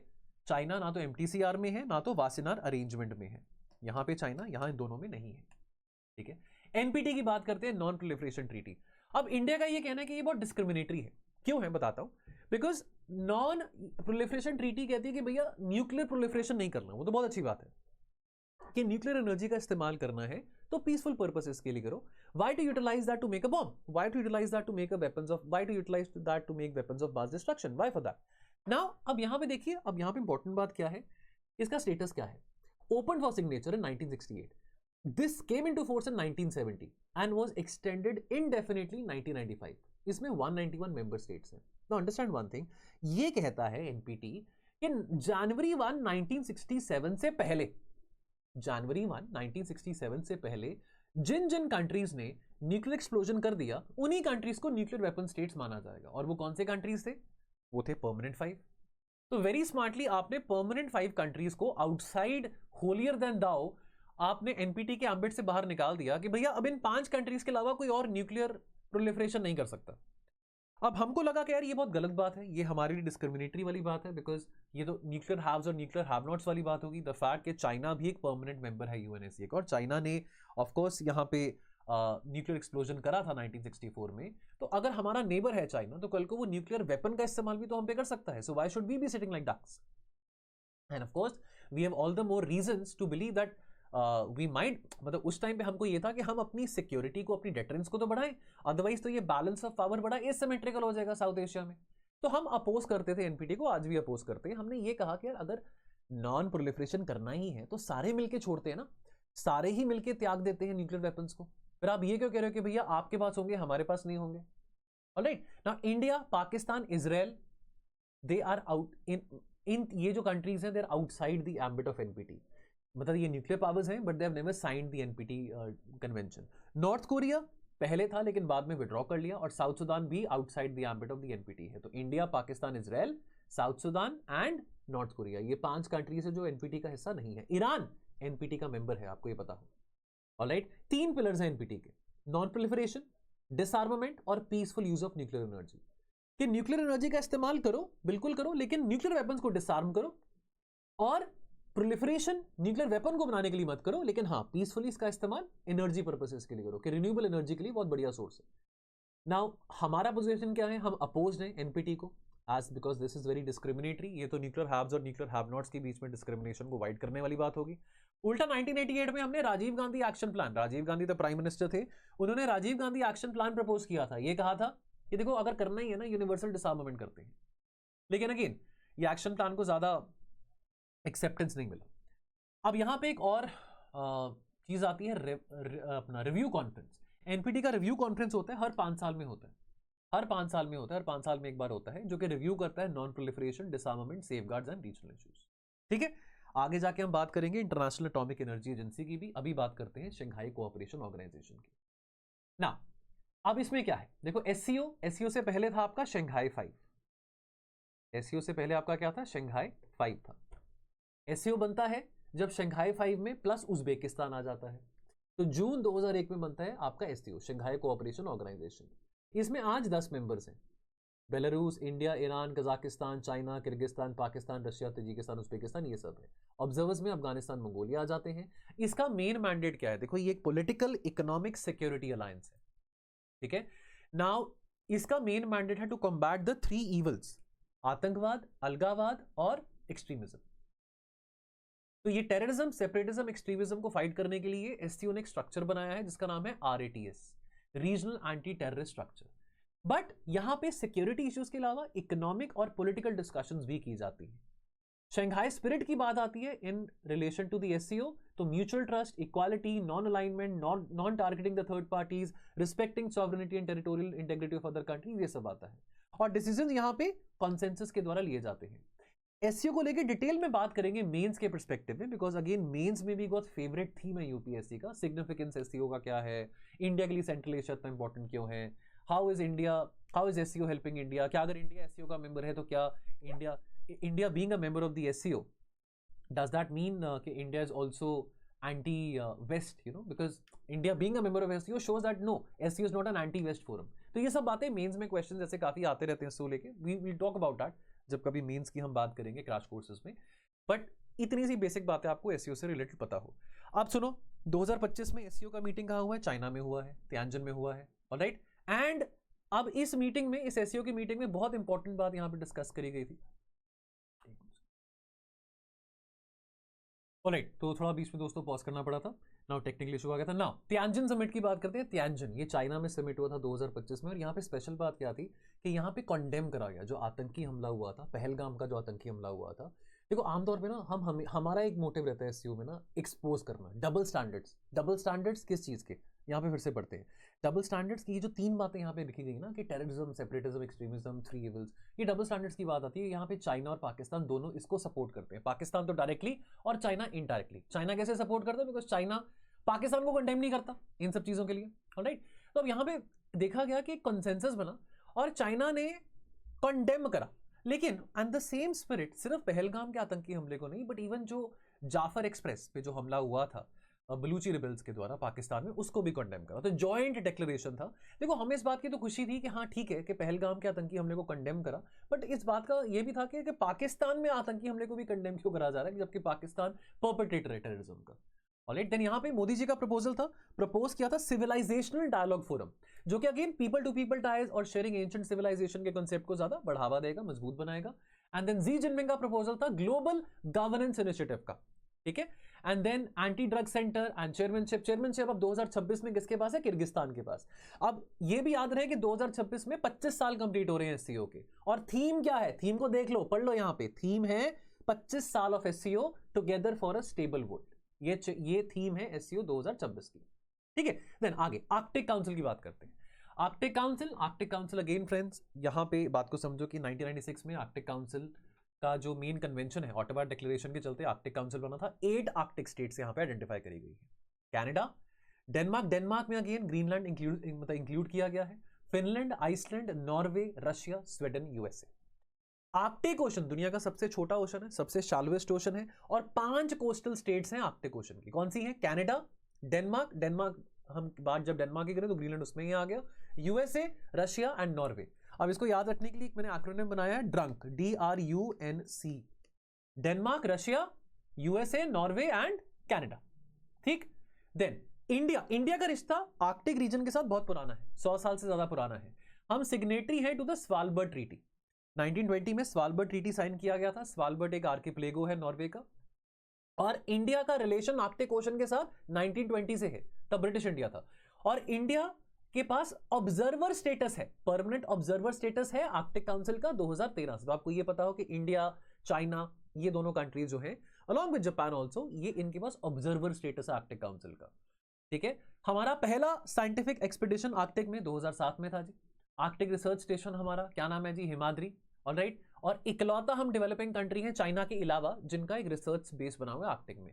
अच्छा, ये जो हमारा, आपको स्वालबर्ड ट्रीटी की बात बताता हूं आपको। ये जो स्वालबर्ड ट्रीटी 1920 में जो साइन हुई थी ना, इसके चलते इंडियन सिटीजन्स को तब भी और आज भी, तब से लेके आज तक पूरा का पूरा वीजा फ्री एक्सेस अलाउड है वहां पे।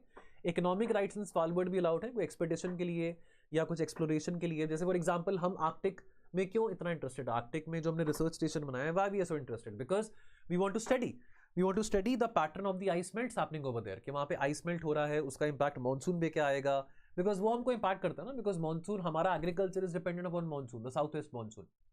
इस करके हमको वो आइस कैप्स और मेल्टल और आइस कैप्स का जो मेल्ट हो रहा है, जो ग्लेशियर मेल्ट हो रहा है, उसको स्टडी करने के लिए हमने यहाँ पे अपने साइंटिफिक एक्सपेडिशंस वहां पे बिठाए हुए हैं।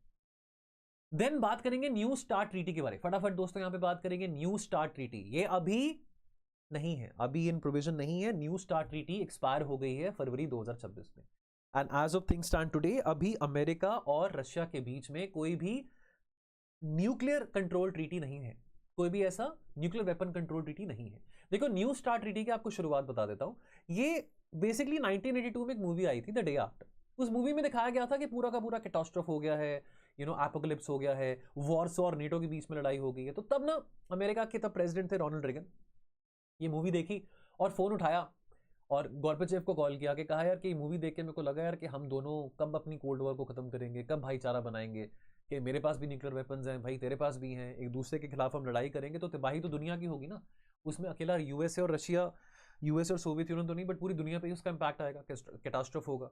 सो देयरफॉर ये एक आइडिया शुरू करा गया कि हम वेपन्स कंट्रोल करते हैं, जहां पे जो हमारे इंटरकॉन्टिनेंटल बैलिस्टिक मिसाइल्स हैं, बॉम्बर्स हैं, जो न्यूक्लियर वॉरहेड्स हैं, हम उस पर कैपिंग लगाते हैं दूसरे के खिलाफ। ठीक है। तो स्टार्ट 1 ट्रीटी आई जो कि साइन करी गई थी जुलाई 1991 में, and this came into force in December 1994। अब इसका प्रोविजन क्या था कि यूएसए और यूएसएसआर, यूएसए और मतलब चलो उसके बाद 1991 के बाद तो यूएसएसआर का सक्सेसर रशिया ही था, कि इन दोनों देशों के बीच में 6000 वॉरहेड्स का कैपिंग कर दिया गया कि 6000 से ज्यादा न्यूक्लियर वॉरहेड्स एक दूसरे के पास नहीं रखेंगे, और 1600 इंटरकॉन्टिनेंटल बैलिस्टिक मिसाइल्स, यानी कि ये कैपिंग कर दी इंटरकॉन्टिनेंटल बैलिस्टिक मिसाइल्स की कि इससे ज्यादा इंटरकॉन्टिनेंटल बैलिस्टिक मिसाइल्स हम डिप्लॉय नहीं कर सकते हैं। Alright. And removed 80% strategic nuclear weapons. Then क्या हुआ कि स्टार्ट 1 के बाद, ये स्टार्ट 1 एक्सपायर हुई 2009 में, एंड 2010 में बैरक ओबामा और मेदवेदेव, दिमित्री मेदवेदेव के बीच में न्यू स्टार्ट यानी कि स्टार्ट 2 ट्रीटी साइन करी गई, which came into force in January 26, 2011। और ये कब तक रहनी थी? ये रहनी थी 2021 तक। 2021 के बाद इसको एक्सटेंड किया गया 5 साल के लिए, till February 2026। Now what happened? 2022 में यूक्रेन वॉर शुरू होता है, और 2023 में पुतिन ये कहता है दैट लुक, मैं इंटरेस्टेड नहीं हूं इस न्यू स्टार्ट ट्रीटी को रिन्यू करने के लिए, because of the fact that USA और जो बाकी वेस्टर्न कंट्रीज हैं वो यूक्रेन को सपोर्ट कर रही हैं, न्यूक्लियर वेपन्स प्रोवाइड कर रही हैं, और मैं इंटरेस्टेड नहीं हूं कि मैं ये न्यू स्टार्ट ट्रीटी को रिन्यू करूं। I am not interested for that. Alright, and therefore 2023 में पुतिन ने अपनी मंशा बहुत क्लियर कर दी, लेकिन 2025 में पुतिन ने फिर कहा कि चलो एक काम करते हैं, हम ये न्यू स्टार्ट ट्रीटी को ना फरवरी 2027 तक एक्सटेंड कर देते हैं। लेकिन इसको लेकर डोनाल्ड ट्रंप ने कुछ नहीं कहा, डोनाल्ड ट्रंप ने इस बात को लेकर कोई रिएक्ट नहीं किया ना। As of things stand today, ये जो न्यू स्टार्ट ट्रीटी है ये अभी एग्जिस्ट नहीं करती है। There is no arms control treaty between USA and Russia as of now. और ये जो न्यू स्टार्ट ट्रीटी थी इसमें लिमिट कैपिंग कैसे करती थी, जैसे न्यू स्टार्ट वन यानी कि स्टार्ट वन में 6000 वॉरहेड्स थे, लिमिट लगा दी थी। इसमें न्यू स्टार्ट में 1550 deployed strategic warheads and 700 long यानी कि आईसीबीएम मिसाइल्स, इतनी वहां पे लिमिट लगा दी थी। But as of now, as of things stand today, यहां पे अभी कोई न्यूक्लियर आर्म्स कंट्रोल ट्रीटी दोनों के बीच में नहीं है। देन बात करेंगे IAEA के बारे, इंटरनेशनल एटॉमिक एनर्जी एजेंसी के बारे। Now international atomic energy agency atoms for piece speech थी, यूएस प्रेसिडेंट आइजनहावर ने 1953 में दी थी। उसके तहत आइडिया कंसीव करा गया IAEA का, 1957 में बनता है। ऑटोनोमस ऑर्गेनाइजेशन है, ये कोई डायरेक्ट यूएन के डिपार्टमेंट के अंडर नहीं आता है, यूएन एजेंसी नहीं है, कोई स्पेशलाइज्ड यूएन एजेंसी नहीं है, लेकिन हाँ ये रिपोर्ट करता है यूएनजीए को भी और यूएनएससी को भी। इसको नोबेल पीस प्राइज मिला था 2005 में, आपको ये पता हो, ठीक है। और इसके 3 इंपॉर्टेंट पिलर्स क्या हैं, safety and security, science and technology, and third आता है सेफगार्ड्स एंड वेरिफिकेशन। अब ये जो IAEA है ना, ये atomic energy agency basically NPT के प्रोविजंस को एनफोर्स करता है। अब IAEA can not stop a country के वो अपना न्यूक्लियर प्रोग्राम बंद करें या शुरू करें, वो सिर्फ रिपोर्ट करेगा वायलेशन कौन सी कंट्री कर रही है यूएनएससी को, एंड देन उसके बाद यूएनएससी सैंक्शन लगाता है। IAEA के पास सैंक्शन लगाने का कोई पावर नहीं है, आपको पता हो। अब यहां पे ना कुछ किस्म के सेफगार्ड्स हैं, 3 किस्म के सेफगार्ड्स आ जाते हैं। एक तो कॉम्प्रिहेंसिव सेफगार्ड्स एग्रीमेंट आ गया, जो कि non nuclear weapon state NPT parties के लिए है, ठीक है, non nuclear weapon state NPT parties, alright. IAEA verify करता है कि कोई डाइवर्जन तो नहीं हो रहा न्यूक्लियर मटेरियल का for weapons. Then voluntary offer agreement, ये for nuclear weapon state which are parties to the NPT, वो तो 5 ही हैं। Nuclear weapon states parties to the NPT, वो तो 5 ही हैं। कौन है permanent member of the UNSC, वही है। और ये अप्लाई किया जाता है to the facilities they voluntarily offer. Then item specific agreements for the non NPT state, जैसे कि हम हैं, इंडिया है, तो इंडिया, पाकिस्तान, इजराइल, वो आइटम स्पेसिफिक अग्रीमेंट्स साइन करते हैं, उन्होंने साइन करा है विद द IAEA, जो कि अगेन अलाउ करता है IAEA के इंस्पेक्टर्स को कि वो इंडिया की न्यूक्लियर फैसिलिटीज को इंस्पेक्ट कर सके, ऑलराइट। देन एक एडिशनल प्रोटोकॉल है, एडिशनल प्रोटोकॉल जो कि एक्सपांड करता है इंटरनेशनल एटॉमिक एनर्जी एजेंसी का access to information plus sites. ये 1997 में अप्रूव हुआ था। इंडिया ने अपने जो सारे न्यूक्लियर रिएक्टर्स हैं इस सेफगार्ड के अंडर प्लेस करे थे as a part of the India US nuclear deal, ठीक है जी। इतनी सी बात आपको याद रखनी है। अंडरस्टैंड वन थिंग, इंडिया के पास 22 ऑपरेशनल रिएक्टर्स हैं और इसमें से 14 जो हैं वो अंडर IAEA सेफगार्ड्स हैं। बाय बिकॉज ये जो 14 है ना, ये 14 इंपोर्टेड यूरेनियम का इस्तेमाल करते हैं, वो चाहे रशिया से आया है, कजाकिस्तान से आया है, कनाडा से आया है। तो ये 14 जो न्यूक्लियर रिएक्टर्स हैं जहां पे हमने यूरेनियम इंपोर्ट करा है किसी और कंट्री से, तो ये under the inspection of the IAEA inspectors रहते हैं, ऑलराइट, ओके, ठीक है। Then East Asia summit, now again East Asia summit में 18 मेंबर्स हैं। अब इसको कैसे याद रखेंगे, देखो 10 एशियान के हो गए, एशियान के 10 मेंबर्स हो गए, प्लस 6 मेंबर्स हैं जो कि एशियान के FTA पार्टनर्स हैं। वो कौन से हैं, China, India, New Zealand, Japan, south Korea, ठीक है, Australia, China, India, Japan, New Zealand, south Korea, ये 6 हो गए, प्लस यूएसए एंड रशिया। तो एशियान प्लस 6 जो फॉर्मेट है ना, एशियान प्लस 6 में 10 एशियान के प्लस 6 जो FTA पार्टनर्स है एशियान के। वैसे तो दोस्तों अभी एशियान में 11 मेंबर्स हो गए बिकॉज तिमोर लेस्ते एशियान का 11वां मेंबर बना है। ये इकलौता लीडर लेड फोरम है ईस्ट एशिया समिट, जो कि इंडो पैसिफिक लेड फोरम है, ठीक है। और अगेन यहाँ पे अगेन इंडिया के लिए इंपॉर्टेंट क्यों है, बिकॉज इंडिया का जो विजन है टुवर्ड्स इंडो पैसिफिक, जो हम कहते हैं कि हमारा vision is very ASEAN centric, ASEAN centric हमारा विजन है टुवर्ड्स इंडो पैसिफिक, उस विजन को अपहोल्ड करता है हमारा जो स्टैंड है vis-a-vis in the East Asia summit, alright. हर साल along with the ASEAN meeting on the sidelines of the ASEAN meeting East Asia summit होता है। तो 20th ईस्ट एशिया समिट 2025 में कहा हुआ कुआलालंपुर मलेशिया में, कुआलालंपुर में ही मलेशिया में ही आपका ये जो एशियन का मीटिंग है वो भी वहीं पे हुआ था। अब 2026 में फिलीपाइंस के पास प्रेसिडेंसी है एशियान की, तो ईस्ट एशिया समिट का मीटिंग भी फिलीपाइंस में होगा। आसियान 1967 में बना था, ऑलराइट। इसका मेन पर्पस था कि साउथ ईस्ट एशियन रीजन में कम्युनिज्म को काउंटर करना है। आज इसमें 11 मेंबर्स हैं, लेटेस्ट एंट्री हुई है तिमोर लेस्ते की। अब अगेन यहाँ पे बात आती है एशियान में कि साउथ चाइना सी, साउथ चाइना सी में चाइना अपने आइलैंड्स के ऊपर क्लेम चाइना बेसिकली यहाँ पे कितने सारे आइलैंड्स हैं, पैरासेल आइलैंड्स हैं, स्प्रैटले आइलैंड्स हैं, स्कारबोरो शोल है, ये सब आइलैंड्स हैं यहाँ पे जो अनइनहैबिटेड है। चाइना अपना क्लेम ले करता है इन आइलैंड्स के ऊपर जो कि साउथ चाइना सी में, और चाइना की लड़ाई है फिलीपाइंस के साथ, मलेशिया के साथ, इंडोनेशिया के साथ over the sovereignty over the exclusive economic zones which is spanning across in the South China Sea, right. And then friends Schengen area की बात आती है। शेंगन एरिया अगेन फटाफट यहाँ पे ये समझो, शेंगन एरिया, शेंगन एग्रीमेंट 1985 में साइन हुआ था, ये 1995 में इन इफेक्ट आया था। ये दुनिया का लार्जेस्ट फ्री मूवमेंट एरिया है, 40 करोड़ से ज्यादा लोग यहाँ पे ट्रैवल कर सकते हैं बिना किसी वीजा के, बिना किसी बॉर्डर कंट्रोल के। 27 मेंबर्स हैं, 23 EU स्टेट्स हैं प्लस 4 नॉन EU स्टेट्स हैं, यानी कि नॉन EU में नॉर्वे, आइसलैंड, स्विट्जरलैंड, लिechtenstein आ जाता है। जनवरी 2025 में रोमानिया और बुल्गारिया इन्होंने शेंगन जोन को ज्वाइन किया है। तो वीजा फ्री एक्सेस है कोसोवो को, लेकिन it is not a part of the Schengen 27। Alright, and यहाँ पे शेंगन एरिया में एक और डबलिन रेगुलेशन आ जाते हैं जो कि डिटरमिन करता है which EU member state will handle the asylum application, because जैसे आप जानते हैं कई सारे रेफ्यूजीज हैं, असाइलम सीकर्स हैं जो कि वेस्ट एशिया से, लेबनान से, सीरिया से, पैलेस्टीन से यानी कि गाजा से, वेस्ट बैंक से, जो कि मेडिटेरेनियन सी के जरिए डिफिकल्ट सी जर्नीज क्रॉस करके यूरोप में एंट्री ले रहे हैं, और उसके लिए एक डबलिन रेगुलेशन बनाया गया है जो कि डिटरमिन करेगा कि कौन से EU मेंबर स्टेट्स हैंडल करेंगे असाइलम एप्लीकेशंस, ताकि असाइलम्स मतलब अगर किसी एक कंट्री में एज एन असाइलम स्टेटस वो अगर फाइल कर रहे हैं तो वो मल्टीपल कंट्रीज में एक साथ ना कर सके। ऑलराइट, ओके, तो ये डबलिन रेगुलेशन शेंगन एरिया के कंटेक्स्ट में आता है। बट आपको इतना ही बताओ, आपको इतना बताओ कि टोटल मेंबर्स कौन से हैं, लेटेस्ट कौन से ज्वाइन हुए थे, और अगेन ये लार्जेस्ट फ्री मूवमेंट एरिया है, वीजा फ्री ट्रैवल आपको इन सब 27 देशों में मिलता है।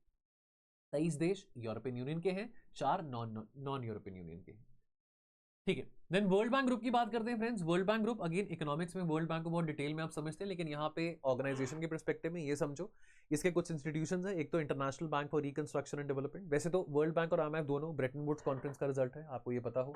IBRD 1944 में स्टैब्लिश हुआ, focus middle income and credit worthy low income countries पे है। इसका रोल क्या है, ये लोन देता है via capital markets for infrastructure, for governance, for health, for education in middle income and credit worthy low income countries. Then international development association, ये दुनिया के सबसे जो गरीब देश है, जो सबसे ज्यादा लीस्ट डेवलपिंग कंट्रीज गरीब देश है, उनको उनके ऊपर फोकस करता है, उनको कंसेशन लोन्स, ग्रांट्स ये सब मिलते हैं, और अगेन ये डोनर कॉन्ट्रीब्यूशंस के द्वारा फंड किया जाता है ये प्रोग्राम। ऑलराइट, देन उसके बाद आता है IFC basically international finance commission. ये क्या करता है, ये बेसिकली प्राइवेट सेक्टर 1956 में बना है IFC, ये private sector financing in developing countries. Alright, यानी कि जो प्राइवेट सेक्टर है डेवलपिंग कंट्रीज में, उनको मतलब लोन्स और इक्विटी वगैरह प्रोवाइड किया जाता है। ऑलराइट, देन मीगा 1988 में स्टैब्लिश हुआ था, your multilateral investment guarantee assurance, political risk assurance, यानी कि FDI को इंकरेज करना डेवलपिंग कंट्रीज में, लीस्ट डेवलपिंग कंट्रीज में, और जो FDI आ रहा है लीस्ट डेवलपिंग कंट्रीज में, तो जो FDI लेके आ रहे हैं इन्वेस्टर्स को प्रोटेक्ट करने के तौर पे, उनको मीगा यानी कि इन्वेस्टमेंट गारंटी के तौर पे वर्ल्ड बैंक यहाँ पे एज अ रोल प्ले करता है। देन ICSID यानी कि इन्वेस्टमेंट डिस्प्यूट आर्बिट्रेशन के लिए, तो यानी कि इन्वेस्टर स्टेट डिस्प्यूट्स को रिजॉल्व करने के लिए ये एक ऑर्गन है, ये एक part of the world bank group.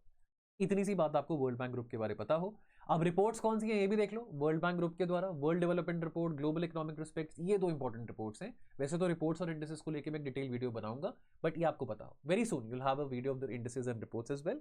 यहाँ पे ये रिपोर्ट्स आती हैं वर्ल्ड बैंक ग्रुप के द्वारा, ये 2 इंपॉर्टेंट रिपोर्ट्स हैं, इसके बारे में पता हो। Then WTO World Trade Organization 1995 में बना, replace the General agreement on trade and Tariff. इसमें 166 मेंबर्स हैं, ठीक है। एंड अगेन इसमें आपको ये पता हो कि जो हाईएस्ट बॉडी WTO की, वो मिनिस्ट्रियल कॉन्फ्रेंस है। इसमें सभी 166 मेंबर कंट्रीज के ट्रेड मिनिस्टर्स आते हैं, कमर्स मिनिस्टर्स आते हैं, 2 साल में एक बार इसकी मीटिंग होती है। अभी MC14 मिनिस्ट्रियल कॉन्फ्रेंस 14 कैमरून में कंक्लूड हुई है। तो इसका स्ट्रक्चर क्या है, ministerial conference highest decision making body है, ठीक है जी। General council day to day management between the ministerial conference में यहाँ पे बातचीत की जाती है। Also acts as the dispute settlement body. Dispute settlement body की बात करें तो जो भी ट्रेड रिलेटेड डिस्प्यूट होते हैं between member countries of the WTO, तो यहाँ पे एड्रेस किए जाते हैं, तो यहाँ पे पैनल्स बनाए जाते हैं, एपेलेट रिपोर्ट्स अडॉप्ट की जाती हैं। ऑलराइट, देन एपेलेट बॉडी, यहाँ पे रिव्यू किया जाता है appeals from the panel decisions. Presently dysfunctional है, USA ने ब्लॉक करी थी appointments in the appellate body since 2017, and ये मेजर स्ट्रक्चरल क्राइसिस है WTO का। ट्रेड काउंसिल 3 मेन काउंसिल्स हैं, council for trade and goods, council for trade and services, यानी कि एंड देन यानी कि general agreement on trade and services GATS, and council for TRIPS, and then report to and all these councils they report to the general council of the WTO. ठीक है. Secretariat, ये Geneva में इसका secretariat है, which is led by the Director General, and जो present director general है, she is the first woman and the first African DG of the WTO. Doctor Ngozi Okonjo Iweala Nigeria के हैं, 2021 से ये आपके डायरेक्टर जनरल हैं WTO के. और ये मिनिस्ट्रियल कॉन्फ्रेंस 14th जो हुआ है याओंडे में, कैमरून में, वेस्ट अफ्रीकन कंट्री है कैमरून, वहां पे क्या क्या मेन आउटकम्स है वो यहाँ पे डिस्कस करे गए हैं. और ये सिर्फ सेकेंड टाइम है दैट एक WTO ministerial conference was held in Africa, और 2000 से ज़्यादा ऑफिशियल्स और 90 से ज़्यादा मिनिस्टर्स यहाँ पे आए थे. एंड अगेन यहाँ पे फोकस करा गया WTO की रेलेवेंस को in a very fragmented global economy. Then यहाँ पे मेजर इश्यूज क्या डिस्कस करे गए हैं. E commerce moratorium, important deadlock. America wanted permanent extension of the moratorium on custom duties on electronic transmissions. Brazil और Turkey ने इसको ब्लॉक किया था इस एग्रीमेंट को, और ये मोरेटोरियम अब लैप्स कर चुका है, रिन्यू नहीं हुआ बट लैप्स कर चुका है. So this is major blow to the digital trade governance. और इंडिया ने भी पहले इस एक्सटेंशन को अपोज किया था. Eventually India signalled compromise, but divisions also provided unprincipled. Then यहाँ पे फिशरीज सब्सिडीज, देन यहाँ पे कुछ यानी कि जो मेजर यहाँ पे अग्रीमेंट्स हैं आप इसको पढ़ सकते हैं. इन्वेस्टमेंट फैसिलिटेशन की बात हो, एग्रीकल्चर हो, हम यहाँ पे याओंडे पैकेज की बात करें तो यहाँ पे कुछ इन्फॉर्मेशन है आप पढ़ सकते हैं. राइट, याओंडे पैकेज में 5 ड्राफ्ट इंस्ट्रूमेंट्स हैं. WTO का रिफॉर्म डिक्लेरेशन, ई कमर्स का मोरेटोरियम जो खत्म हुआ है, TRIPS moratoriums, fishery subsidies, least developing countries का पैकेज. ऑलरेडी ये सब बातें यहाँ पे करी गई हैं. ऑलराइट, एंड अगर हम इन्वेस्टमेंट फैसिलिटेशन की बात करें IFD, तो no agreement to incorporate this IFD agreement into the WTO rule book. Developing countries का ये कहना है, इंडिया साउथ अफ्रीका ने अपोज किया था, ये कहा था that this would give foreign investors undue control over developing economies and this will undermine the relevance of the WTO. Right, कि ये एक प्लूरीलेटरल एक अग्रीमेंट है जिसमें अगर आप इसको मल्टीलेटरल एम्बिट में इंक्लूड करेंगे तो फिर इसका कोई WTO का कोई रेलेवेंस नहीं रहेगा. ऑलराइट, देन आगे बढ़ते हैं बिम्स्टेक के बारे में. फ्रेंड्स, बिम्स्टेक बहुत इंपॉर्टेंट है. बिम्स्टेक को लेकर बातचीत काफ़ी फ्रीक्वेंटली होती रहती है. UPSC में, CDS में, UPSC के पेपर्स में बिम्स्टेक को लेकर क्वेश्चन आया गया रहता है. राइट, अब यहाँ पे ना प्रायोरिटी सेक्टर्स देख लेना एक बारी. यहाँ पे प्रायोरिटी सेक्टर्स हर एक कंट्री के कौन से और साथ में सब सेक्टर्स कौन से, यहाँ पे टेबल बनाया हुआ है. Right, this is from the official source, यहाँ पे टेबल बनाया गया है. Right, this is copied from the official source जो बिम्स्टेक की वेबसाइट है. राइट, अब यहाँ पे बिम्स्टेक में bay of Bengal initiative for multi sectoral technological and economical cooperation में आपको ये पता हो कि 1997 में under the Bangkok declaration BIMSTEC बना था. Bangladesh, Bhutan, India, Nepal, alright, Myanmar, Sri Lanka, Thailand, ये 7 कंट्रीज हैं. एक इफेक्टिव ऑल्टरनेटिव है, this is a very effective alternative to SAARC. SAARC एक डिफंक्ट बॉडी है. सार्क में 2014 के बाद जैसे आप जानते हैं कोई मीटिंग नहीं हुआ है. 80%, अब इसका जो कंबाइंड GDP है of course that is slightly more than $4 trillion, लेकिन 80%, more than 80% of that GDP is coming from India only, because India एक बहुत बड़ा इकोनॉमिक प्लेयर है with in the BIMSTEC forum. BIMSTEC का कोई फॉर्मल चार्टर नहीं था अंटिल 2022, उसके बाद इसका चार्टर बनाया गया. 5th समिट में पहली बार था कि बिम्स्टेक का चार्टर बना. बिम्स्टेक 1997 में बना, लेकिन इतना फ्रीक्वेंटली बिम्स्टेक लीडर्स की मीटिंग्स नहीं हुई है. तो अगर हम कोई बिम्स्टेक को एक इफेक्टिव इंस्ट्रूमेंट देखना है as an effective instrument to enhance the regional cooperation in South Asia, तो उसके लिए हमको बिम्स्टेक को और मजबूत बनाना पड़ेगा. और बिम्स्टेक को मजबूत बनाने के लिए हमको पीरियोडिकली बिम्स्टेक पे मीटिंग्स करनी पड़ेंगी. इसका सेक्रेटेरिएट कहाँ पे है? ढाका, बांग्लादेश में है. ऑलराइट, तो ये इसके मेजर लीड सेक्टर्स हैं, सब सेक्टर्स हैं. Bangladesh, Bhutan, India, Myanmar, Nepal, Sri Lanka, Thailand, ये इसके लीड सेक्टर्स हैं. ऑलराइट, एंड ये इसके सब सेक्टर्स हैं. तो ये आपको बताओ अब इसमें, क्योंकि क्वेश्चन आ चुका है कि टूरिज्म किसका सब सेक्टर है, लीड सेक्टर किसका है. जैसे कि फॉर एग्जांपल इंडिया का लीड सेक्टर कौन सा है? सिक्योरिटी. सब सेक्टर में counter terrorism, transnational crime, disaster management, energy, सब आ जाता है. उसी तरह से टूरिज्म की बात करें, टूरिज्म, ये क्वेश्चन आया था UPSC प्रीलिम्स 2025 में. टूरिज्म नेपाल का सब सेक्टर है. ठीक है, ये बाकी कुछ रीसेंट डेवलपमेंट्स हैं. Then IMO, International maritime Organization, again 175 member states हैं प्लस 3 एसोसिएट मेंबर्स हैं. राइट, इसमें कुछ इंपॉर्टेंट कन्वेंशंस आ जाती हैं. SOLAS, MARPOL, STCW, ISM. आपको ये 2 कन्वेंशंस के बारे में बताओ. Safety of life at sea, most important treaty for the ship safety, जो कि कवर करता है construction, equipment and operational standards. And MARPOL, ये international convention for prevention of pollution from ships है, जो कि oil spills, chemical spills, sewerage spills, garbage spills को ensure करता है. Because international maritime organization also has to ensure कि maritime diversity, maritime health, जो आपकी marine ecology है, that is also not compromised, and the marine health is also not being impacted because of any oil spill or any chemical spills happening in the sea or in the ocean. Okay, then ISA International Seabed Authority है। तो बस खत्म होने वाला है हमारा आज का जो एजेंडा है, फटाफट खत्म करता हूँ। इंटरनेशनल सीबेड अथॉरिटी 1994 में इसकी स्थापना करी गई थी। हेडक्वार्टर्स इसका किंगस्टन में है, जमैका में। This is created by the UNCLOS, right. 169 member states plus European union इसमें आपका इंटरनेशनल सीबेड अथॉरिटी में आता है। मैंडेट क्या है? To regulate mineral related activities in the area, यानी कि seabed, ocean floor and the subsoil beyond the national jurisdiction, right. And the area means the declared common heritage of mankind under UNCLOS, यानी कि मैं high seas area की बात कर रहा हूं। देखो 12 नॉटिकल माइल्स तक आपका क्या आता है, अप टू 12 नॉटिकल माइल्स आपका क्या आ जाता है, it is your territorial sea. Up to 24 nautical miles आपका क्या आ जाता है, contiguous zone. Up to 200 nautical miles क्या आ जाता है आपका, EEZ आ जाता है। बियॉन्ड 200 नॉटिकल माइल्स आपका हाई सीज एरिया आ जाता है। बायोडाइवर्सिटी बियॉन्ड नेचुरल जुरिस्डिक्शन जिसको हम कहते हैं, ठीक है। नाउ अब अगेन सॉवरेन राइट्स किसी भी कंट्री के अप टू द EEZ है। एक्सप्लोरेशन ऑफ रिसोर्सेज हो, मिनरल वेल्थ की बात हो, एटसेट्रा एटसेट्रा। लेकिन beyond the 200 nautical miles, beyond the EEZ, that is free for all. Anybody can navigate, anybody can extract the mineral wealth of that area. But what about the marine ecology? What about the marine health? What about the marine organisms living over there? उसके लिए ये BBNJ, Biodiversity Beyond Natural Jurisdiction, ये एक treaty बना था which has entered into force in January 2026. इसको High Seas Treaty भी कहते हैं। उसके बारे भी हम कवर करेंगे, इसके बारे काफ़ी चर्चा हम ऑलरेडी कर चुके हैं। All right. So then UNCLOS, United Nation convention on the law of the sea. फटाफट समझो, ये न्यूज में रहा, अभी स्टेट ऑफ हॉर्मूज के क्राइसिस के कारण भी न्यूज में था।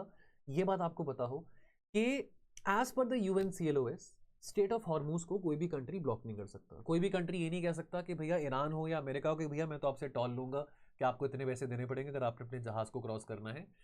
UNCLOS के तहत पे स्टेट ऑफ हॉर्मूज एक इंटरनेशनल पैसेज है, इंटरनेशनल स्ट्रेट है, which can be accessed freely bye anyone, any country. Alright, इसको UNCLOS को संविधान ऑफ द ओशंस भी कहते हैं। बट ये भी समझो कि ईरान और अमेरिका दोनों UNCLOS के मेंबर्स नहीं हैं। ऑलराइट, नाउ इसको कॉन्स्टिट्यूशन ऑफ द ओशंस कहा जाता है। USA has not ratified, Venezuela, North Korea, Iran, they have also not ratified. India is of course a member of the UNCLOS, ठीक है। इसमें डिफाइन करा गया है इंटरनल वाटर्स क्या होते हैं, टेरिटोरियल सी क्या होता है। तो यानी कि एक कंट्री के up to 200 nautical miles full sovereign rights हैं। अब अप टू 200 नॉटिकल माइल्स वहां पे फिश हो, ऑयल रिजर्व्स हो, गैस रिजर्व्स हो, मिनरल वेल्थ हो, वो सारे के सारा जो रिजर्व्स हैं, जो सारा का सारा मिनरल वेल्थ है, ऑयल गैस फिशेस हैं, उसका एक्सट्रैक्शन, उसका जो हार्नेसिंग है वो सॉवरेन कंट्री कर सकता है अप टू 200 नॉटिकल माइल्स, ठीक है। इंडिया का 18th लार्जेस्ट EEZ है, अप्रोक्सीमेटली 2.37 मिलियन स्क्वायर किलोमीटर है। Alright, continental shelf is up to 350 nautical miles. Alright, and then high seas is beyond 200 nautical miles, आपको ये पता हो।